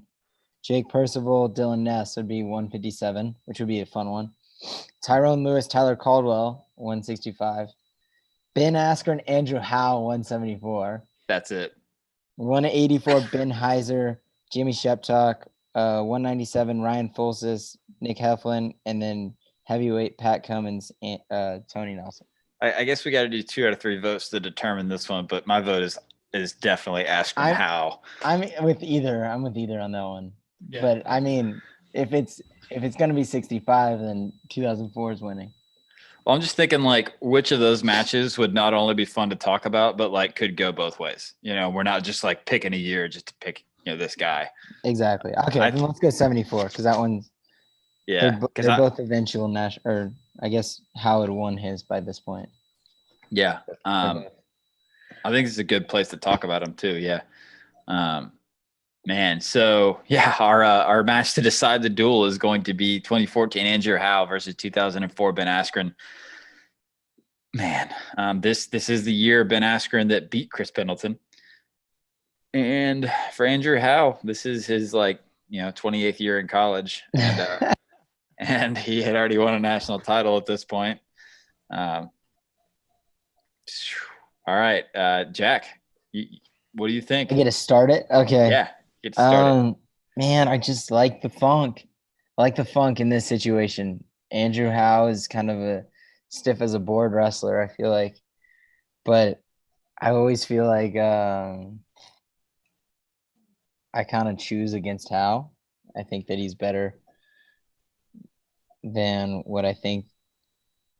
I don't know, 6th seed freshman Ben Askren. I just think the matchup's got to be Askren. The funk beats the stiffness, the strength of Andrew Howe. All right, sorry, Earl. Andrew Howe is going to win this match, and we'll leave it to Earl. But I got Andrew Howe at this point. Pure pride right now. It is absolutely not. No, listen, and let me talk. So Andrew Howe at this point. off. No, I got my vote in. Okay. Okay. But Andrew Howe is going to win this match, and that is because Andrew Howe at this point is a national champ. He's been wrestling. This is his senior year. He's been dominating people for 4 years, aside from Chris Perry and battles with Burroughs and other guys like that. But at this point, Ben Askren, yes, is kind of clear the number 2 guy, but consistently gets beat by Chris Pendleton. And at this point in his career, I'm going to take Andrew Howe. If this was a senior versus senior, I would definitely be going Ben Askren. But I'm going to take Andrew Howe at this point in their careers, just because of the years and what we're talking about. I got Howe. Earl. All right. So this point in time with Andrew Howe, his best days were 2010, undefeated at 165 pounds. He was really, really good at 174, but I don't think he was quite the same guy this year. Great stylistic matchup. I'm going Askren. The upset. The 3 seed goes down. Oh, this is crap. This is absolute crap. Oh, whatever. Gosh. So, wow. Okay. All right. Well, Askren, the tiebreakers, and Earl just votes with Jack no matter what. That is not true. I think the first 4 weights, me and him were opposite. Whatever. Whenever it is clearly defined, he if it is ever. Did you choose Delgado or Powell? Yeah, I chose Delgado. I think. And then he chose Ramos because I chose Roberson. Yeah. And we went same on Sieber, I'm assuming. Yeah, no collusion. Yeah. Hey. No collusion. That's absolute BS, because every time me and Jack went different ways, Earl seemed to go with Jack. Whatever. Yeah. But we got it done 16-15, 2004 with the upset over the 3 seed. We have 2 upsets in a row. But we can go ahead and put a bow on this one. 16-15, 2004 moves on, and we are about to head on to the last match and find our last quarterfinalist of the first round. So you guys want to take a break, or you guys good? Can I get some coffee real quick? Yeah, I can fill up my water. Go for it.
Man, Having some fun today. when is it your turn to get mad? Well, I thought that if there was more people, I thought more people were going to try to say that Taylor was going to major letters. So that was going to be my. You should have. Crap.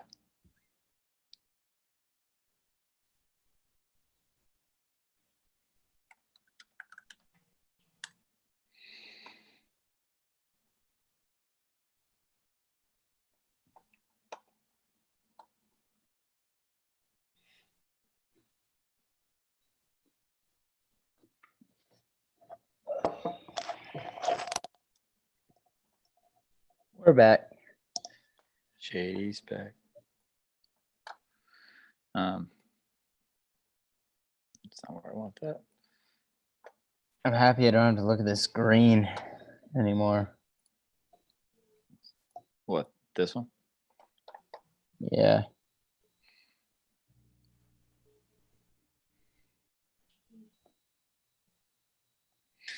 All right. All about ready here in a second. Yep. I'm ready to get picked against for an entire another duel.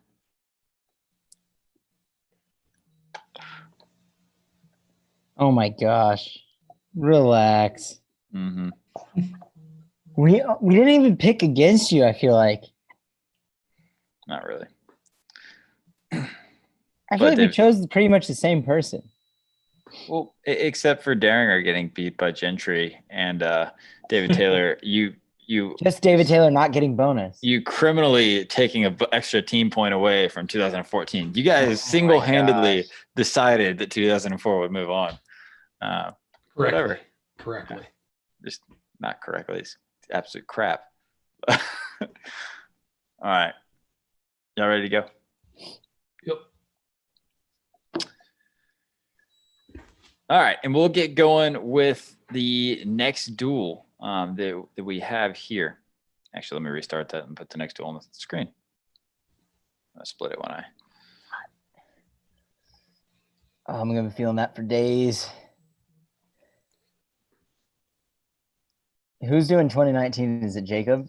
Yeah, I'm 2019. Oh, so you're the one that's going to be bringing up bad feelings? You better believe it. My God, I was not into that, but I am now. All right. Well, you know I'm picking at 25. All right. And welcome back to the next duel. We are going to get started with our final duel of the first round. The number 6 team in the land, 2017, versus the number 11 team, 2019. Pretty wild to me, at least, that the seedings came in this way, that 2019 was the number 11 out of 16. I think that's kind of crazy. But yeah, we'll get down to the bottom of it and see if the seeds hold true or if we get something different going on. But the way this duel is set up, the first thing that I have to point out to people is that obviously it was going to happen at some point, and it finally did. At 157 pounds, we have Jason Nolf wrestling himself. And so what we were going to do in the event of this happening was go to the runner-ups. So if you guys are cool with that, we can do that. We can also talk about Jason Nolf versus himself. It's whatever we want to do. This is our show. But my thought was to have the runner-ups wrestle off, and that would be Joey LaValle versus Tyler Burker. So I think that's kind of my vote. I don't know. What do you guys think? Yeah, I like that. I like that a lot. Okay. I do have to point out, but before we do it, though, that I just got a really fun comment on Twitter about it. It's just perfect timing that it just came in. But it's the Blood Round RTC training program Twitter account commented on it and said, here at the BRRTC, we teach every day that every day is a battle with oneself. Should I have another hot wing? Is 5 beers too many for lunch? Do I need to go to bed today? Why do you deny Jason Nolf the opportunity to wrestle himself? So somebody really wanted always to have another hot wing. Work it off in the morning. Come on. Yeah. Oh, absolutely. That's not even a question. There's definitely bonus points for the hot wings, even though they aren't for David Taylor sometimes. But yeah, I just commented back and put that although, I would love to see Jason Nolf wrestle himself in real life, it is not as much fun to talk about to a guy to wrestling himself, um, with what we're doing. So we're going to stick with the runner-ups, and I think that'd be more fun to talk about. What is the highlight match of this duel to you guys? I think maybe 97. That's what I was thinking too. Yeah, Jaden Cox versus Bo Nickel. I think that's definitely a big one for me here. So let's start off at 285 pounds. So we have 2017 Kyle Snyder taking on 2019 Anthony Cassar. Go ahead and get us started with Kyle Snyder in 2017, Jack. So he was second in 2015 after Gadsden won at ice cream. And then he was first in 2016 when he beat Gwizdowski in the Garden in one of the best heavyweight matches of the ever. I can't think of a better one right now in folk style at least. And then he was first in 2017, and this was the year he beat Connor Medbury in the finals. He lifted him up and spiked him. That was awesome.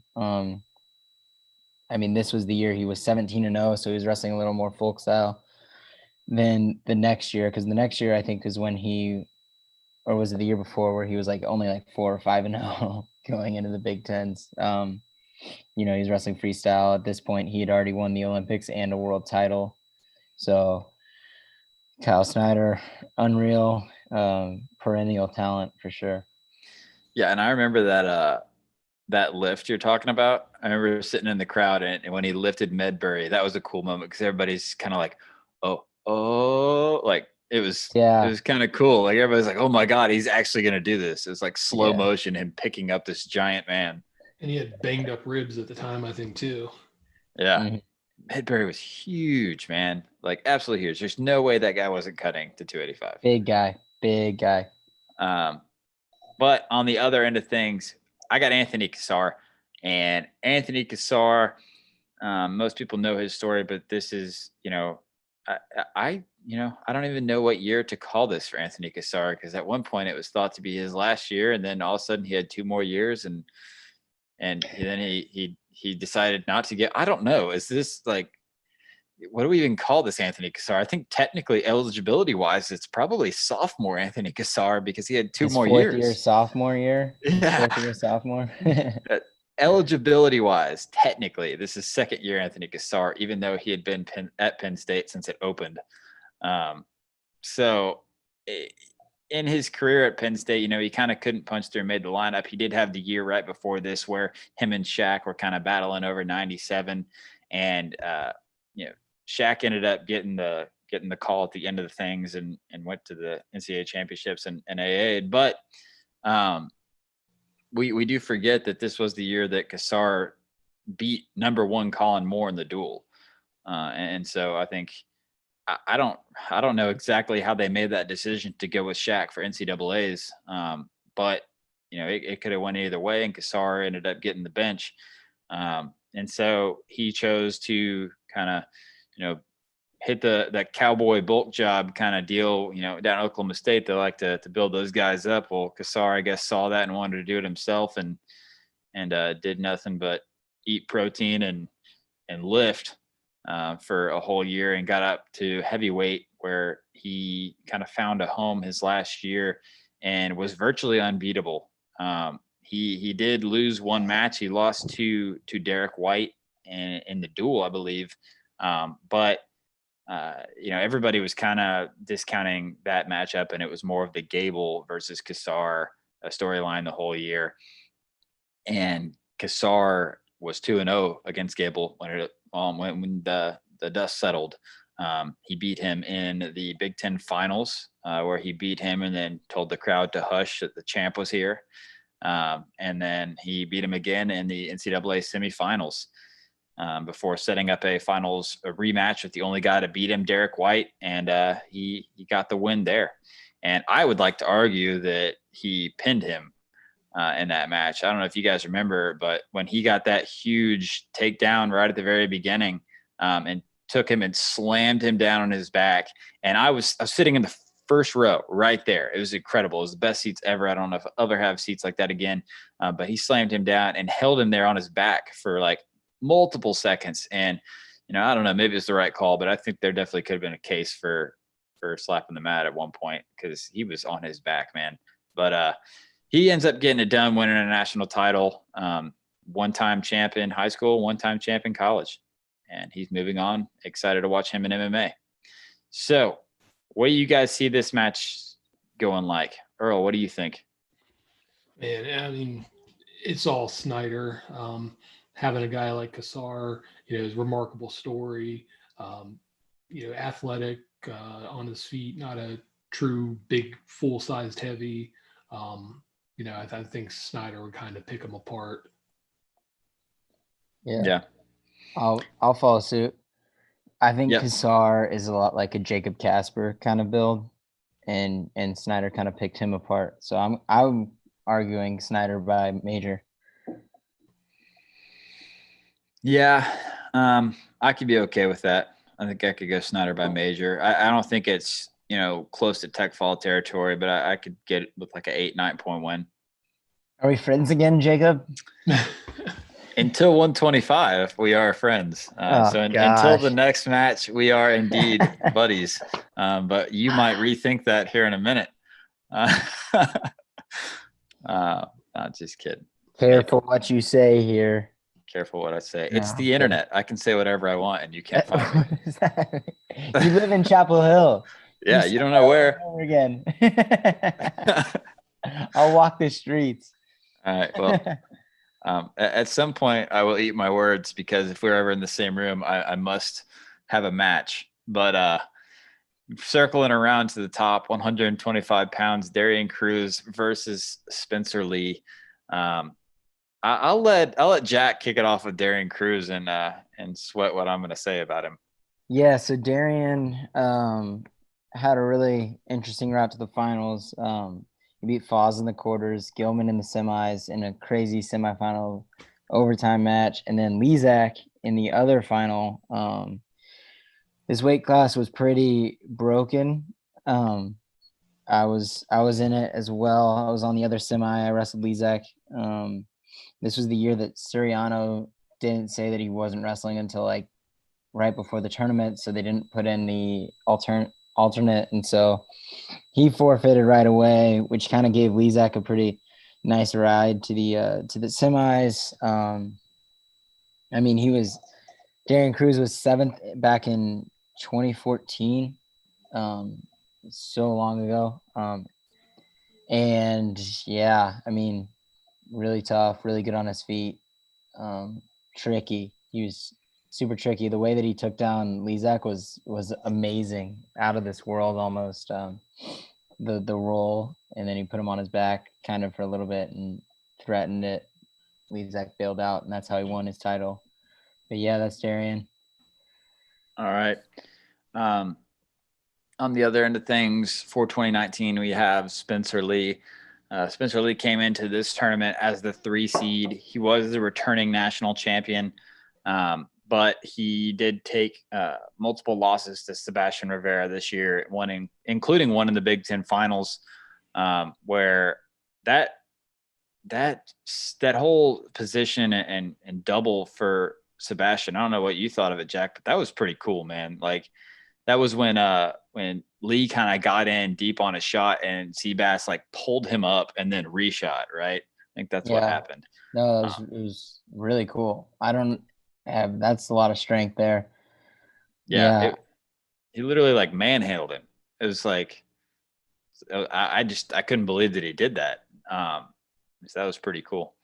But for this tournament, Spencer Lee goes through with a tech fall in round 1, major decision, and then a fall over Sean Russell, 11-4 win over Nick Piccinini, kind of putting that pin in the past, because this was also that year, wasn't it? That Pitch caught him in the cradle. So I think Spencer Lee had 3 losses this year. 2 to Sebastian Rivera, 1 to Nick Piccinini. But that's his route to the finals, where he will meet, dare I say, one of the best to ever do it, Jack Miller from UVA. But yeah, I already said it earlier. When I picked this bracket, I picked Rivera to make the finals, but I was definitely pleasantly surprised seeing Jack and his run. I love watching the ACC guys come in that people kind of discount for the schedule, because, sometimes the ACC is getting way stronger, but there definitely are some weights and some times where people don't really hit a whole lot of big name guys. For sure. I don't remember exactly who all you wrestled that year, but I know that was what I was thinking was just I've seen Rivera beat Spencer Lee and with Bresser and you, I didn't know what we were getting. But Jack fall round 1, made a decision round 2, and then beats Bresser in tiebreakers 4-1. And then everyone remembers that one in the semifinals, 5.5 minutes of riding time over Sebastian Rivera, makes his way to the finals. And that was a really, really cool final, man. I really enjoyed watching it. I think that, obviously, like you've talked about it before, I think I would have liked to see you wrestle a little bit more free. You've said that, maybe kind of getting it in your head a little bit, the match and in the situation. But I think that it was a really good match, and it was way closer than what I was thinking. And then a lot of people were thinking. And again, I wasn't, crazy, huge, following your career. So I didn't really know what I was going to get, but that was a pleasant match to watch. Spencer Lee, though, 2-time national champion at this point, and two really good finals wins, man. I think people do discount that too. And I'm not going to rip on Jack, but appreciate it. Yeah, no, but I mean, people do kind of forget that too. Like sometimes when people have a lot of national titles, they think all these amazing things about them, but they fail to see who they wrestled in the finals or this or that. Spencer Lee has beaten Nick Suriano and Jack. So 2 really good wins in the finals, as well as, his career that he's had. So Spencer Lee versus Darian Cruz. I think it's easy on my point. It really is. I liked watching Darian wrestle, and looking back at the tournament and all that kind of stuff. I honestly think I'm not just saying this because you're here with us, man, but like, I really do think if Jack doesn't get hurt, that he's in that finals and possibly winning that title that year. So I'm going to pick Spencer Lee, and I'm going to pick Spencer Lee by major decision, because there's not a whole lot of people that he doesn't at least get a major over. So I got a major decision for Spencer Lee. I'll go next. I think it's Spencer. I don't know. I don't think it's major. I think it's close. I would pick Darian over Piccinini. I think maybe a different year, Spencer. But even then, no, I wouldn't. I wouldn't pick major. No major. But Spencer for sure in a pretty dominant win. Yeah, I think one of the things that's interesting to think about this for me too, and I don't know how much it even comes into play for this, but when I think, Darian Cruz obviously took out Thomas Gilman. What do you guys think would happen if this were a Thomas Gilman versus Spencer Lee matchup? In those I would years? have Spencer. I think it'd still be just as easy as a pick. Yeah, for sure. I'm thinking, I don't know. Maybe I'm crazy, but I could be getting close to bonus territory for that one too. I think Gilman was crazy good, but dude, those turns, man, and I've seen Gilman get turned before. By Lezak. Yeah. But Earl, you got Spencer as well? I got Spencer. I think Cruz may be able to sneak in a takedown somewhere. So I think you would make it, closer than a major. Yeah.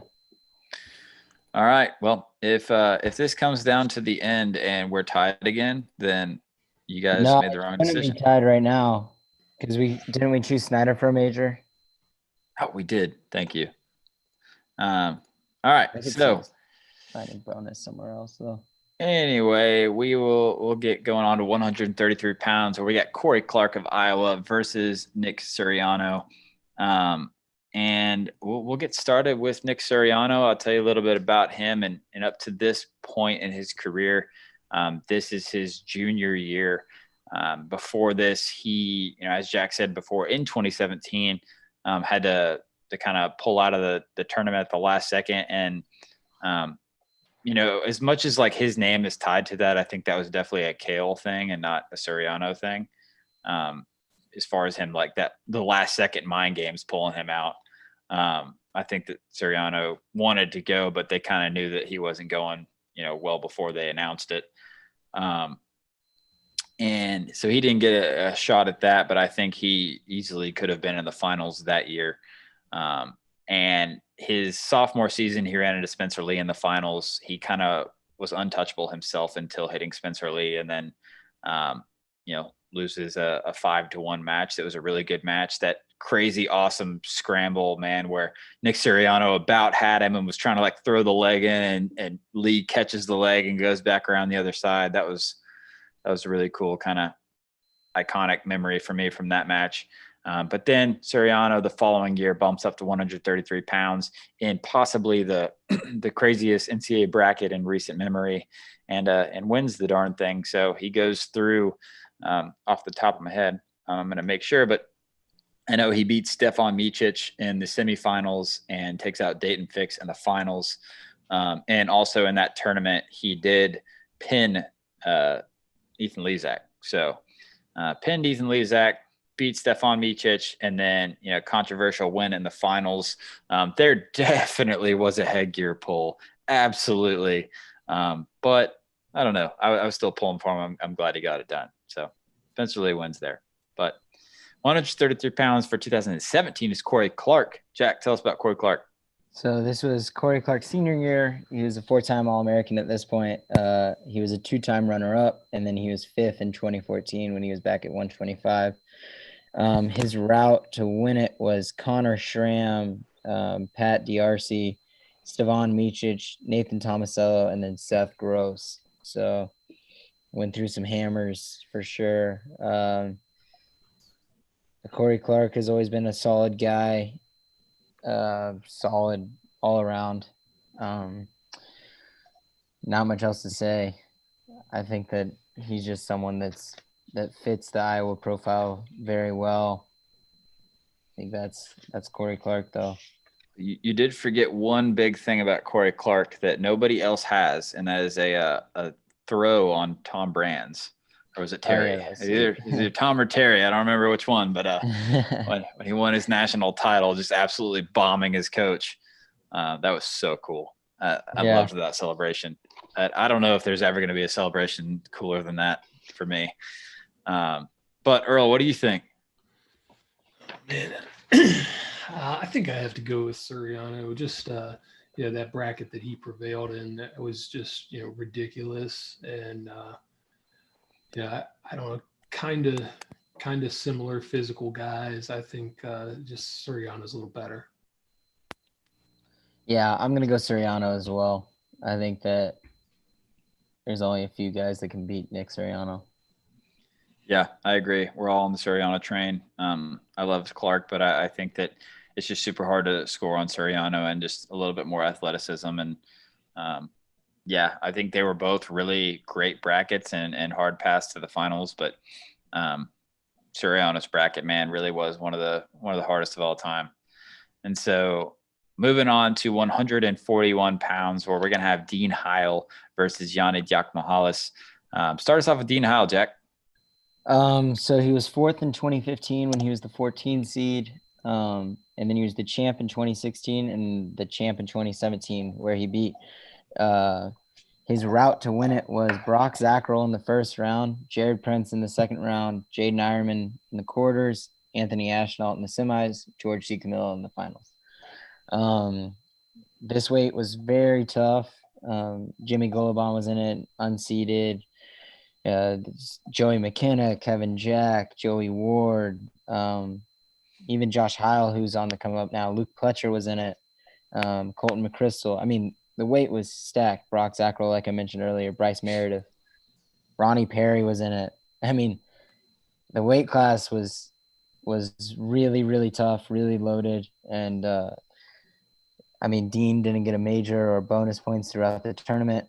and only won one match that was more than like a 3-point victory. So Yeah. pretty impressive. He could keep it close and win.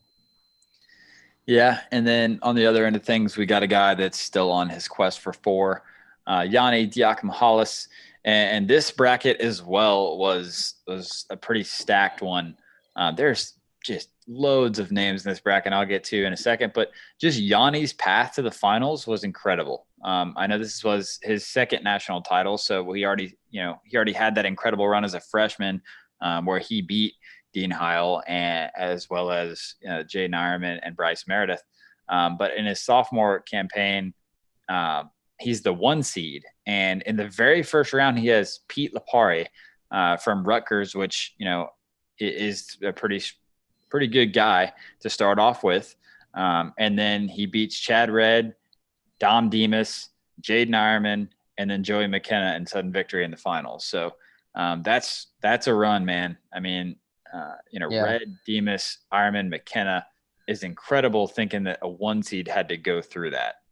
I mean, that's pretty stacked lineup there. I remember the finals obviously was kind of we keep getting controversial finals, man, but I think that at the end of the day, the wrong was righted. I can't remember what order everything went in, but I remember, one takedown that was given to Yanni, I think shouldn't have been, and then the one that brought him into overtime. Yeah, but it was like, I can't remember exactly how it went. I think they didn't give him one that I thought he definitely should have had, and then they turned around and did the other thing. They gave him one that I thought he shouldn't have got, and so in my mind, at least, I think the wrong was kind of righted, where they cheated him on one and then kind of gave it back. But at the end of the day, Yanni walked off the mat as a 2-time national champion over Joey McKenna. So some dudes in that bracket were Kyle Shoup, Josh Alber, Jay Nyerman, we said, Kanan Storr, Dom Demas, Chad Redd, Mikey Carr, Max Murin, Sedarian Perry, Nick Lee, Mitch McKee, Cade Brock. I mean, wow. Like, we talk about that 133 bracket, but there's some names in this one, man. Yeah. I like the 2017 bracket a little more. I think it's a little tougher. You think so? Yeah, I do. But with that being said, I mean, it's Yanni here. Yeah. With danger, it's Yanni. Without danger, I think there's an argument to be made for Dean. I mean, the dude was unstoppable for 2 years. I will never in my life vote for Dean Heil, ever. I'm sorry. It just can't happen. And I'm sorry if he ever hears this, but man, I'm not a fan. Okay. I'm sorry. There's you guys probably have people too, but there's certain people just get under your skin, and like, dude, I can't ever vote for him ever in my life. All right. The guy, 2 people before that I voted for. They get under my skin. Oh my God, dude.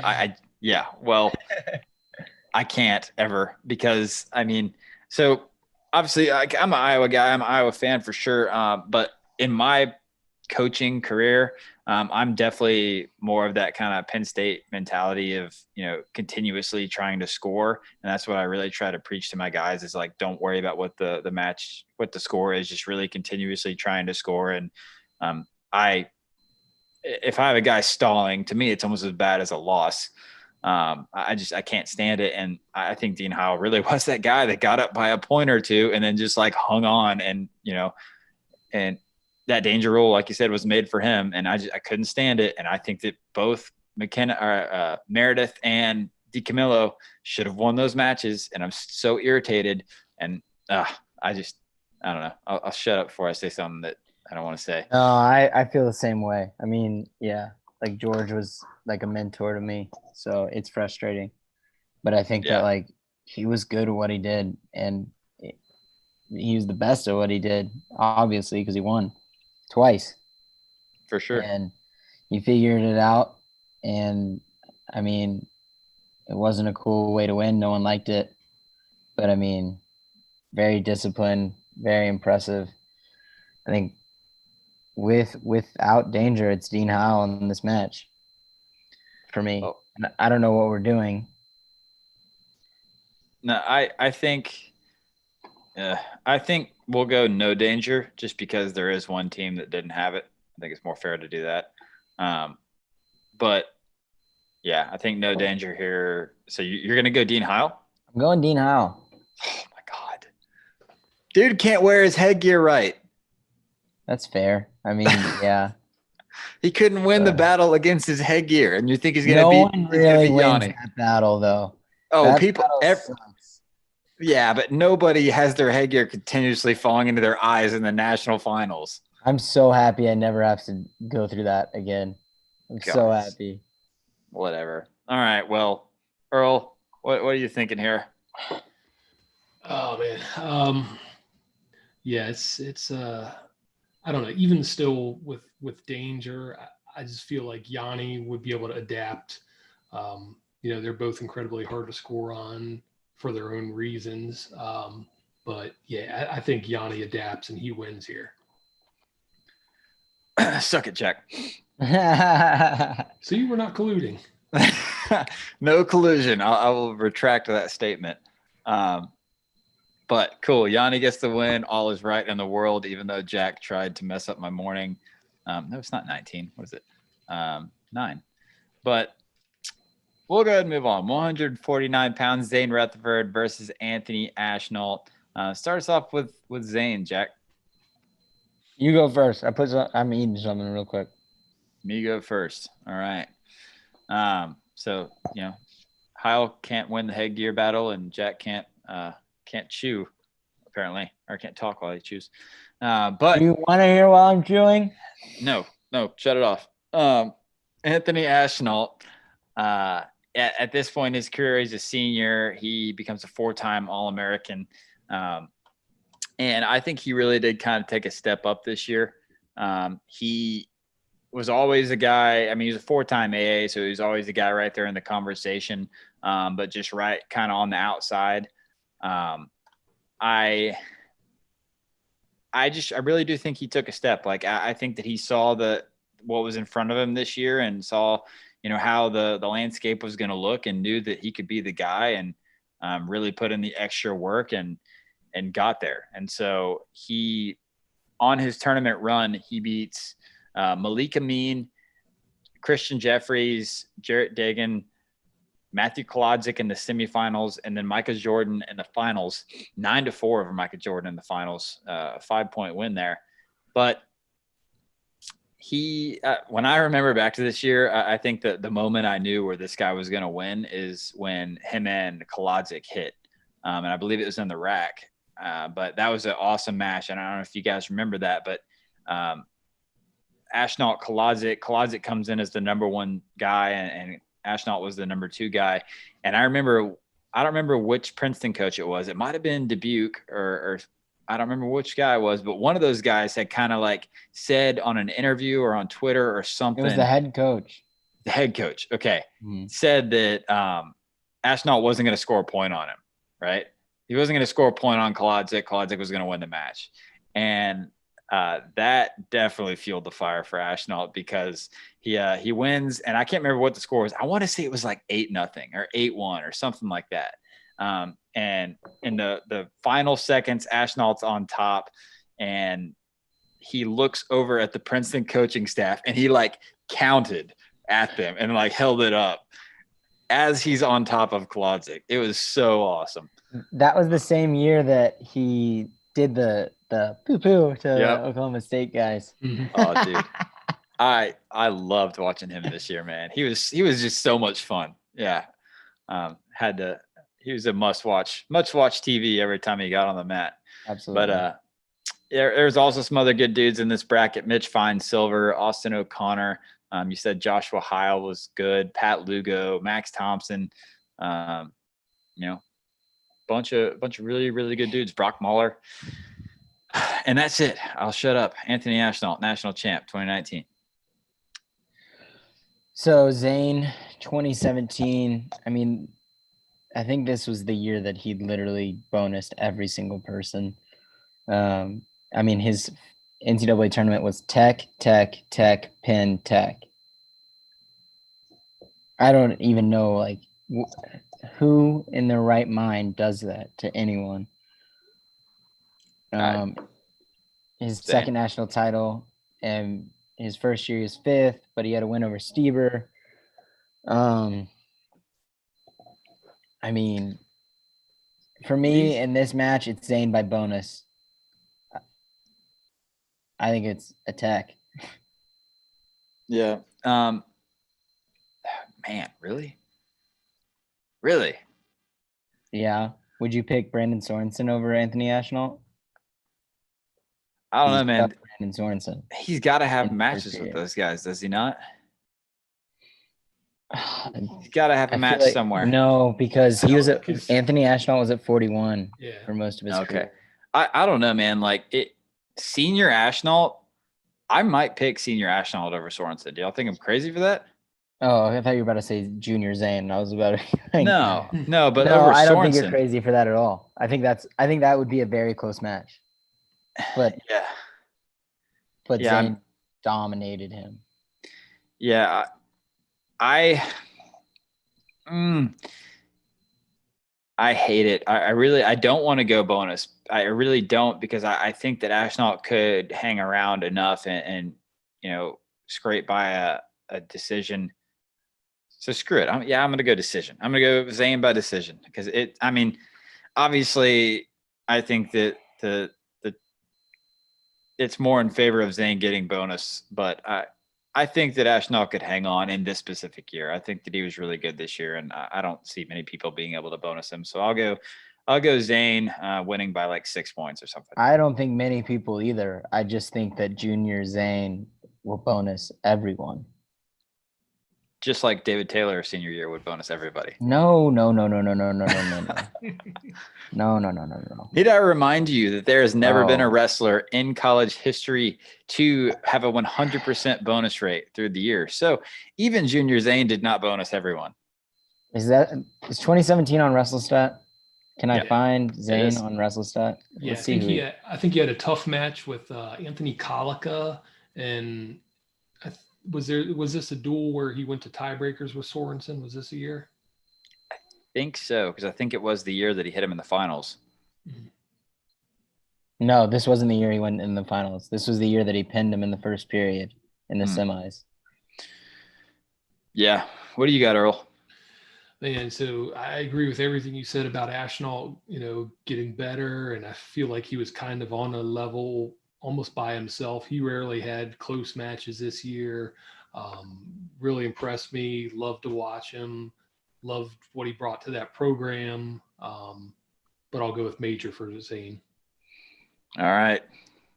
Major for Zane Rutherford. I definitely can't be upset with that one, because if you're upset with somebody saying that Zane majors someone, then you're not a wrestling fan. You don't follow this enough. Yeah. You have no wrestling integrity.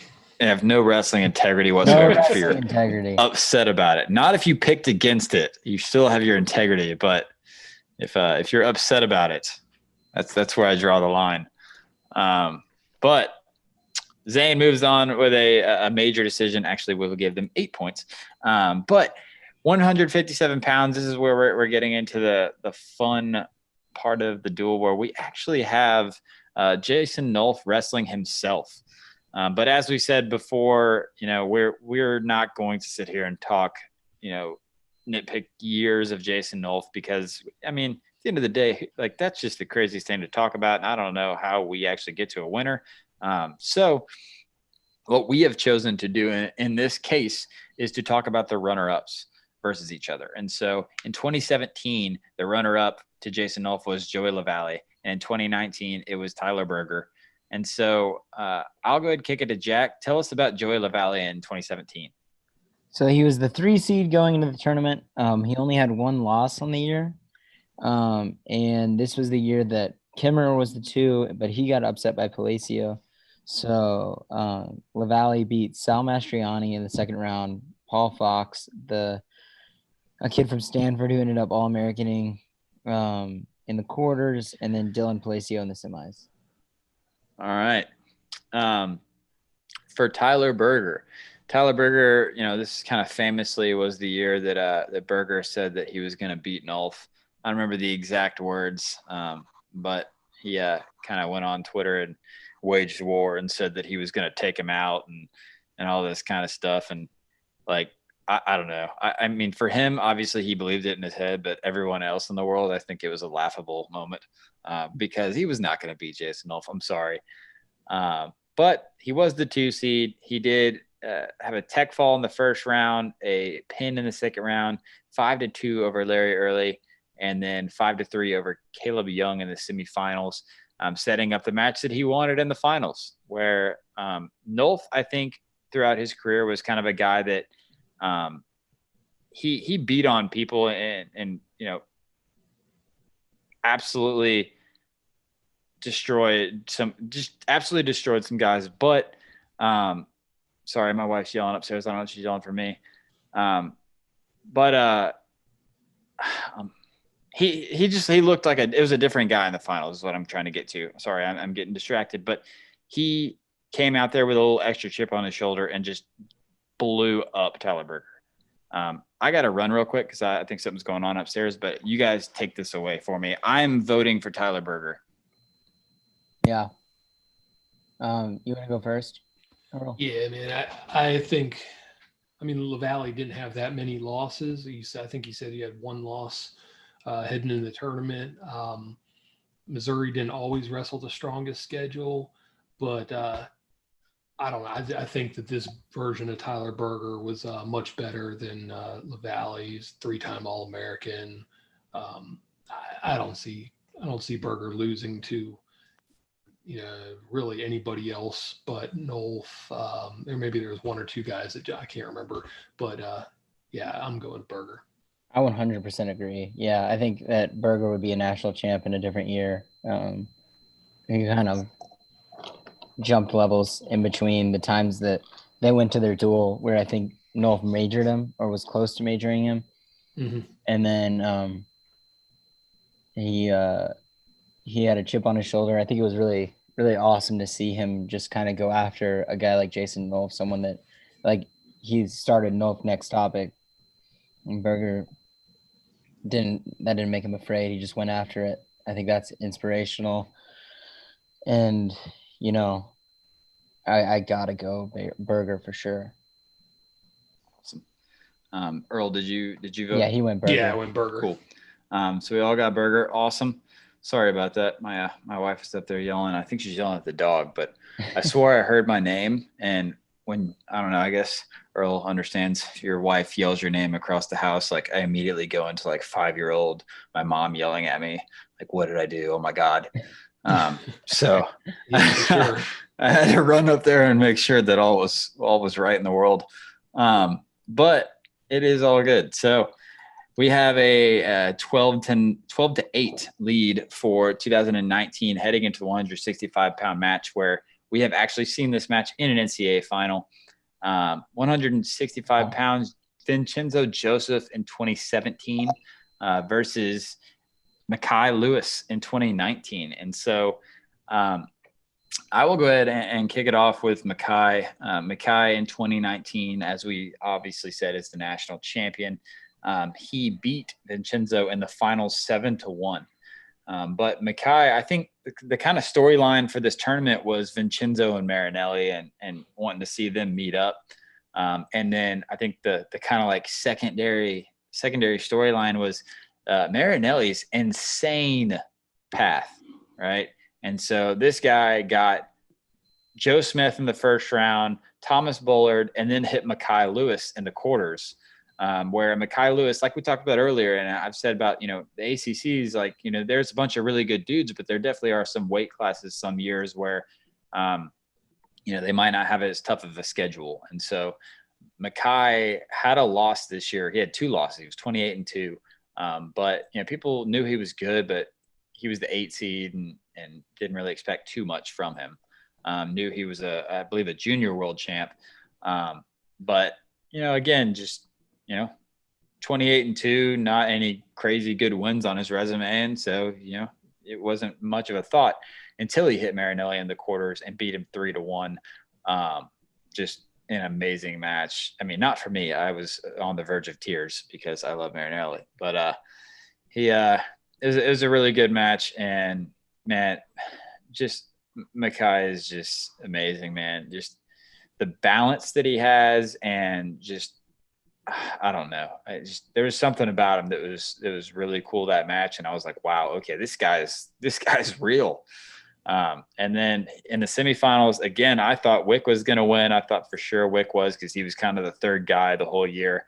But again, Makai 5-2, and then in the finals he locks up a cradle on Vincenzo, and wins 7-1. And I think what's interesting about that too is that I heard an interview with Makai where he talked about that cradle, and he said that Marinelli did kind of a similar thing where when he stood up, he put his head near his knee every time he stood up. And he said when he got to Vincenzo, he knew that he did kind of the same thing. And so he said that he saw it happen like the first time they're in that position. He saw him kind of stand up like that. And then I believe it was the second time that he knew it was going to happen. And so he just went right for it, and ended up getting it and taking it over. But yeah, Makai Lewis, a 7-1 decision over two-time national champion Vincenzo Joseph for the win. And what about Vincenzo in 2017, Jack? So this was Chenzo's freshman year, I think, right? Yeah. Maybe it was. Let me check real quick. Yeah, this was his freshman year. He was 22-4 on the season. He beat Daniel Lewis in the quarters, Logan Massa in the semis, and then Aymar in the finals. And that's pretty hard route in itself. I mean, when I think of Chenzo, I think that his first 2 years were better than his next two. But like, he's just a guy that kind of always surprised people at nationals, I think, even when he was the returning national champ. Just showed up under the lights. Great inside trip, obviously, and just had Aymar's number for sure. Yeah. I think it's cool. And we talked about in the past how like heavyweight kind of had that curse of like winning two and then getting knocked off. Well, the same thing happens at 65. I think kind of over the last couple of years, we had Aymar win two on the quest for four and then gets knocked off by Vincenzo. Same thing happens to Vincenzo winning two and then getting knocked off. And I think in both of those situations, it was really a matchup deal for me. I think Vincenzo with that, Aymar wanting to go underhooks, doing that overhook inside trip really was a matchup problem for Aymar. And then I really do believe that Makai is a matchup issue for Vincenzo. And so, not just because of the match that we saw, but I don't think that's a thing where Vincenzo wins the majority of the matches. I think Makai might win the majority of the matches. And so I'm going to pick Makai. What about you, Earl? Yeah, I think I'm with you as well. That I think that Vincenzo was actually pretty similar to his freshman year this year as a junior in 2019. At least pretty comparable. He did have that bad matchup as far as Aymar goes. But I think Lewis is a bad matchup for him. I could see if they would have hit, for instance, this year or something like that, I could have seen Lewis getting the win again. So it's hard to unsee that. Yeah, I feel like it's got to be Makai. Yeah, for sure. I remember from that finals match, man, him being up on that one leg and Joseph just not being able to finish. Like, absolutely could not finish. Just incredible balance. And what was it that he did when they finally went out of bounds and reset? Makai did something that was kind of like it was almost like a calm down or like some kind of little gesture that he did that was kind of cool. But just kind of showing that like he was comfortable in that position and wasn't really worried about it too much. But Mekhi Lewis taking the win for 2019, and we'll go down to 174 pounds, where we're going to see yet another thing yet another matchup that we've seen in the finals. This is Mark Hall, 2017 Mark Hall specifically, against 2019 Zahid Valencia. For Zahid at this point, this is his junior year. It's his second NCAA title. He, as a freshman, lost in the semifinals to Mark Hall, or I think it was the quarterfinals, wasn't it? It was either the quarters or the semis to Mark Hall, and another kind of headgear pull matchup, where that kind of ended up deciding the match. But he battles back and takes third as a freshman, his only loss being to Mark Hall. His sophomore season, I believe, is the season he went undefeated, beating Mark Hall in the finals. And then his junior season, he did take 2 losses during the season, one to Mark Hall and the other to Daniel Lewis, getting pinned. But he righted all of his wrongs when he came into the NCAA tournament and tore through it. He was the 3 seed who had a major in the first he had a major fall, major, and then decision over Mark Hall in the finals. And just very, very high level of dominance. And, with everything that happened with COVID and Valencia's situation, obviously Spencer Lee won the Hodge, but I think that it was very clearly Zahid's Hodge up until a certain point. So there is that. Tell us about Mark Hall, Jack. Yeah, so this was true freshman Mark Hall. His red shirt got pulled after the Southern Scuffle this year. He went through Zach Epperly, and then Zahid in the semis, and then Bo Jordan in the finals, avenging a few losses on the way. This was Zahid's only loss on the season. He ended up going on the backside and majoring Miles Amin for third. Bo Jordan was also had a tough route, beating Brian Real Budo in the semis. This was also another infamous headgear pull, which ended up making Mark win.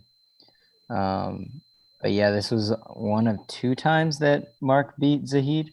He beat him in the duel as well. So yeah, that's Mark Hall. Yeah. I think for me, it's very clearly Zahid Valencia. And I say that obviously because Zahid kind of controlled the wins in the rivalry. I believe it was 4-2 maybe, or something like that. But, Hall did get the win and Rec Hall that last year, or this year technically, but Zahid ended up righting the wrong later in the year. And in that freshman year when they met and when Mark Hall won, I think if it weren't for that headgear pull, I think Zahid's a 3-time champ. I think that he would have won the match if you take that headgear pull out of there. And I think that he definitely would have beaten Bo Jordan in the finals. And so I think it's almost a rivalry like Hendricks and Perry to me, where it was obviously a big rivalry, but one guy kind of really controlled the rivalry and really won the majority of the matches, even though they were close every time. So I'm going to go Zahid Valencia. What about you, Jack? I want to go Zahid really badly, but I feel like freshman Mark Hall might have been the best version of himself. Like, I think he was better as a freshman. I think that this is a lot harder than just saying, yeah, Zahid beat him way more after this. But I think that for me, it's Mark Hall, and it's a freshman Mark Hall. I don't know. I think that this was easily his best self, actually, now that I think about it. Yeah, I'm going to go Mark. All right, Earl. All right, so it might have been the best Mark, but I think Zahid was different, and he got much better once he got to 2019. And, Hall did kind of put it on him in Rec Hall, but, Zahid came back and. Yeah, 100%. Yeah, Yeah, I got to go with Saeed. I think that's like it definitely seems like it could be Zahid, but I don't know. For some reason, I think that Mark there was just something different about him after his first year. I don't know. I don't want to bash him at all. He was obviously one of the best wrestlers of this decade, and he was unreal every year. But it just seems like from the outside, I always kind of rooted for Mark. Who do you think would have won the title this year, Hall or Kimmer? I think Mark Hall would have won. Yeah. Yeah, I think it's. But I mean, I would root for him. Like I knew him, so I root for him. Yeah. What about you, Earl? Who would you have had in that? Yeah, well, I think I picked Hall in the Big Ten. I probably still would have picked him. NCAAs. Yeah, I think so. But Zahid with the win. Moving on, 184 pounds. Bo Nickel of Penn State versus Drew Foster of Northern Iowa, UNI. So I'll go first. Drew Foster in 2019 won a national title after a whole lot of stuff happened in this tournament that kind of set up his Cinderella run. The first one obviously being Miles Martin on the other side getting upset by Max Dean. And I believe, I don't have it pulled up, but I believe that Martin and Foster met this year, and Martin would have obviously had to win. But Drew Foster coming out of the 6th seed at 28-5, he beats Ludapre, and then Zach Zavatsky and Chip Ness on his way to the finals before beating Max Dean 6-4. Max Dean did beat Foster earlier in the year, but Foster ended up getting the last laugh at the NCAA tournament. I really do think this was a really good run as well because, Ludapre, I think, was in the title hunt this year for sure. Zach Zavatsky was always one of the top guys. He was the 3 seed. And then Chip Ness in the semifinals, man, like definitely the Mr. March of the last couple of years. Like the dude was the 15 seed, shows up and takes out the 2 seed and the 10 seed on his way to the semifinals. Yeah, but Shakur was pretty hurt. Like I feel like there was kind of an asterisk there. Yeah, and this was also the year that Shakur didn't wrestle the Big Ten finals. Yeah. But yeah, Foster had a really good run, man. Had a good year, and we'll look across the mat to see Bo Nickel though. So Bo Nickel in 2017 is doing what, Jack? Yeah. So he's a sophomore. He was a second. He was second in 2016 after that crazy match with Miles. This year he went Tech, Penn, and then decision over Gabe Dean in the finals. He had 1 loss on the year. I don't know who that was to. Probably Gabe in the scuffle or something. He lost to Miles in the Big Ten semis. Really? I can't even find Miles on the year. Oh, he got upset by Emory Parker in the second round. I mean, for me, it's Bo, and it's Bo by Penn. I mean, you can't just go Bo by major. It's either Bo by 10 or Bo by Tech or Bo by Penn. He doesn't get majors, I feel like. He didn't get a whole lot of techs either. So yeah, I think it might be Penn. Yeah. Crap. I think I'm comfortable saying it too. I'm gonna go Bo Penn. How about you, Earl? I mean, yeah, well, it's hard to argue with that. I didn't necessarily, think that. I thought it was clearly him, but you put it that way. It makes a lot of sense to me. I'm good with it. All right. Well, Bo Nickel. It's 6-3, but Penn. So that's going to be 14 close to 18 now. Yeah. So yeah, it's coming down to the last match, 14 to 18 in favor of 2019. We might get yet another upset, but the last match of the duel, Jaden Cox of Missouri versus Bo Nickel of Penn State. This is Bo Nickel's senior season. This is his Hodgewang season. He absolutely blew through everybody standing in his way, including a pin over Colin Moore in the duel. And then in the national finals, he also beat Colin Moore. The score being 5-1.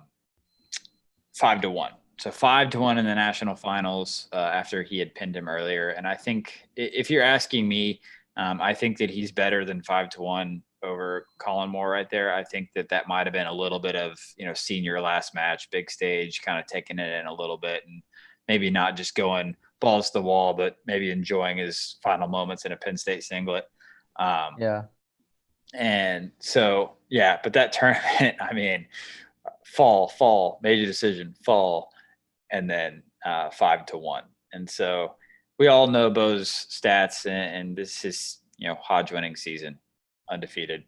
So on the other end, Jaden Cox. Yeah, so this was Jaden's senior season. This was his third national championship as well. I mean, he went fall, major, and then decision, but it was 6-2, 8-2. So, I mean, he was untouchable this year. No one really came close. I think Jaden's best known for his defense. Yeah, I mean, he won over Brett Favre in the finals and Jared Hott in the semis. Just a real joy to watch.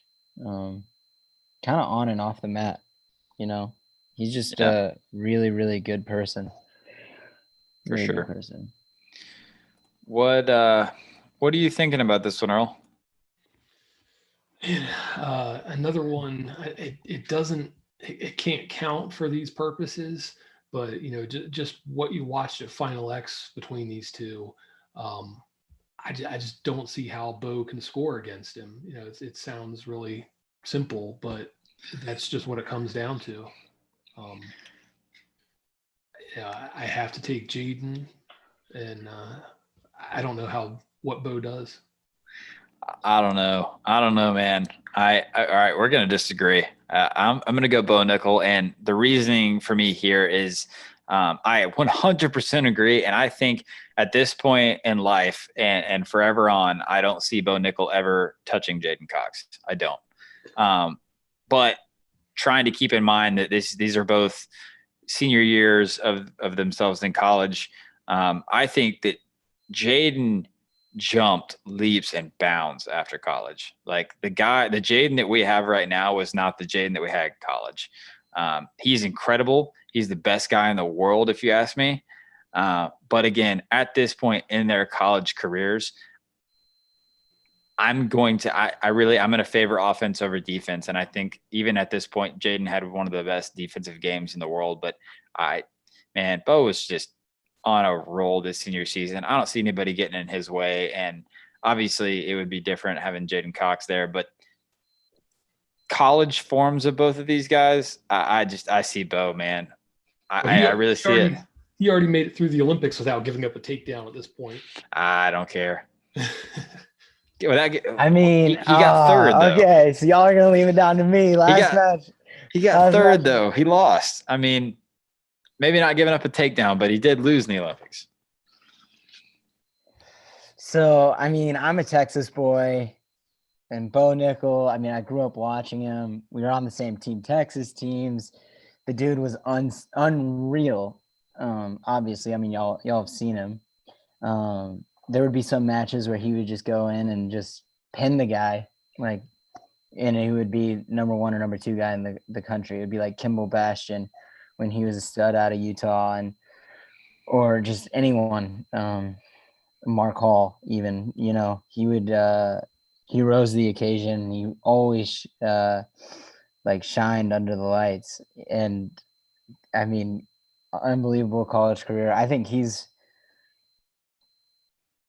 out of those Penn State guys, Bo Nickel might be the best in this decade. I think that would be an interesting topic to go over. Zane probably has him by a little bit, but I think after that it's Bo, and then after that it's David Taylor. But I'm going Jaden Cox.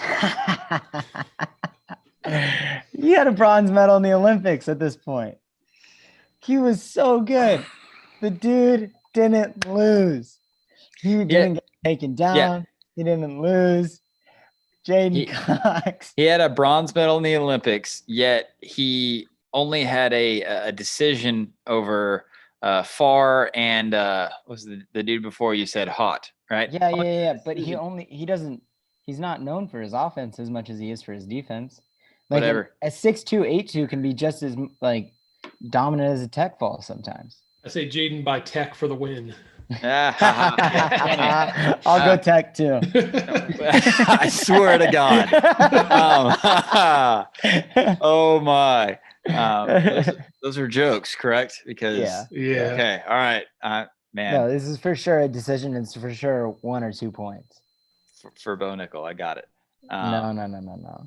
Dude, come on. I mean, Did I have you? Did I have you for a little bit? Did you little think bit. I was gonna go Bo? No, I don't know. But dude, Jaden, it was a regular decision for both those matches. Bo Nickel pinned the number 2 guy in the country, the clear-cut number 2 guy in the country. It's just how you wrestle. It's not that he wasn't good enough to score the points. It's just how he wrestles. He doesn't score a ton of points. He wins those close matches. And I get how people can't get behind that. But when you see a guy get on Jaden Cox's legs, it is like a masterpiece. It's like Michelangelo painting, or something like that, or Tony Hawk skateboarding. Like there's just no one better at it. You can't score on him. It's amazing to watch every second of someone in on Jaden Cox's legs. The defense is unmatched. Whatever. This match would be sweet though. I was outvoted, but just so you know, my vote was Bo Nickel pin. So. Oh my God. No. What? Hey, you said it. He's a pinner. Hey, 2 upsets today. It's a good day. That's definitely a good day. So 18-17, 2 upsets and 2 1-point upsets. 18-17, 2019 moves on. So we will have in the next round, we will have the number 14 versus the number 11 seed. So pretty cool when the bracket doesn't hold. I think it's definitely way more fun to watch brackets that they get busted up a little bit. But that is it for us. Thank you for listening. We had a great time with this, and we will continue to have a great time with this. So tune back in for the quarterfinals when they start at the beginning of next week. We will hear from you next time. Thanks, Earl. Thanks, Jack. Thank you. Thank you.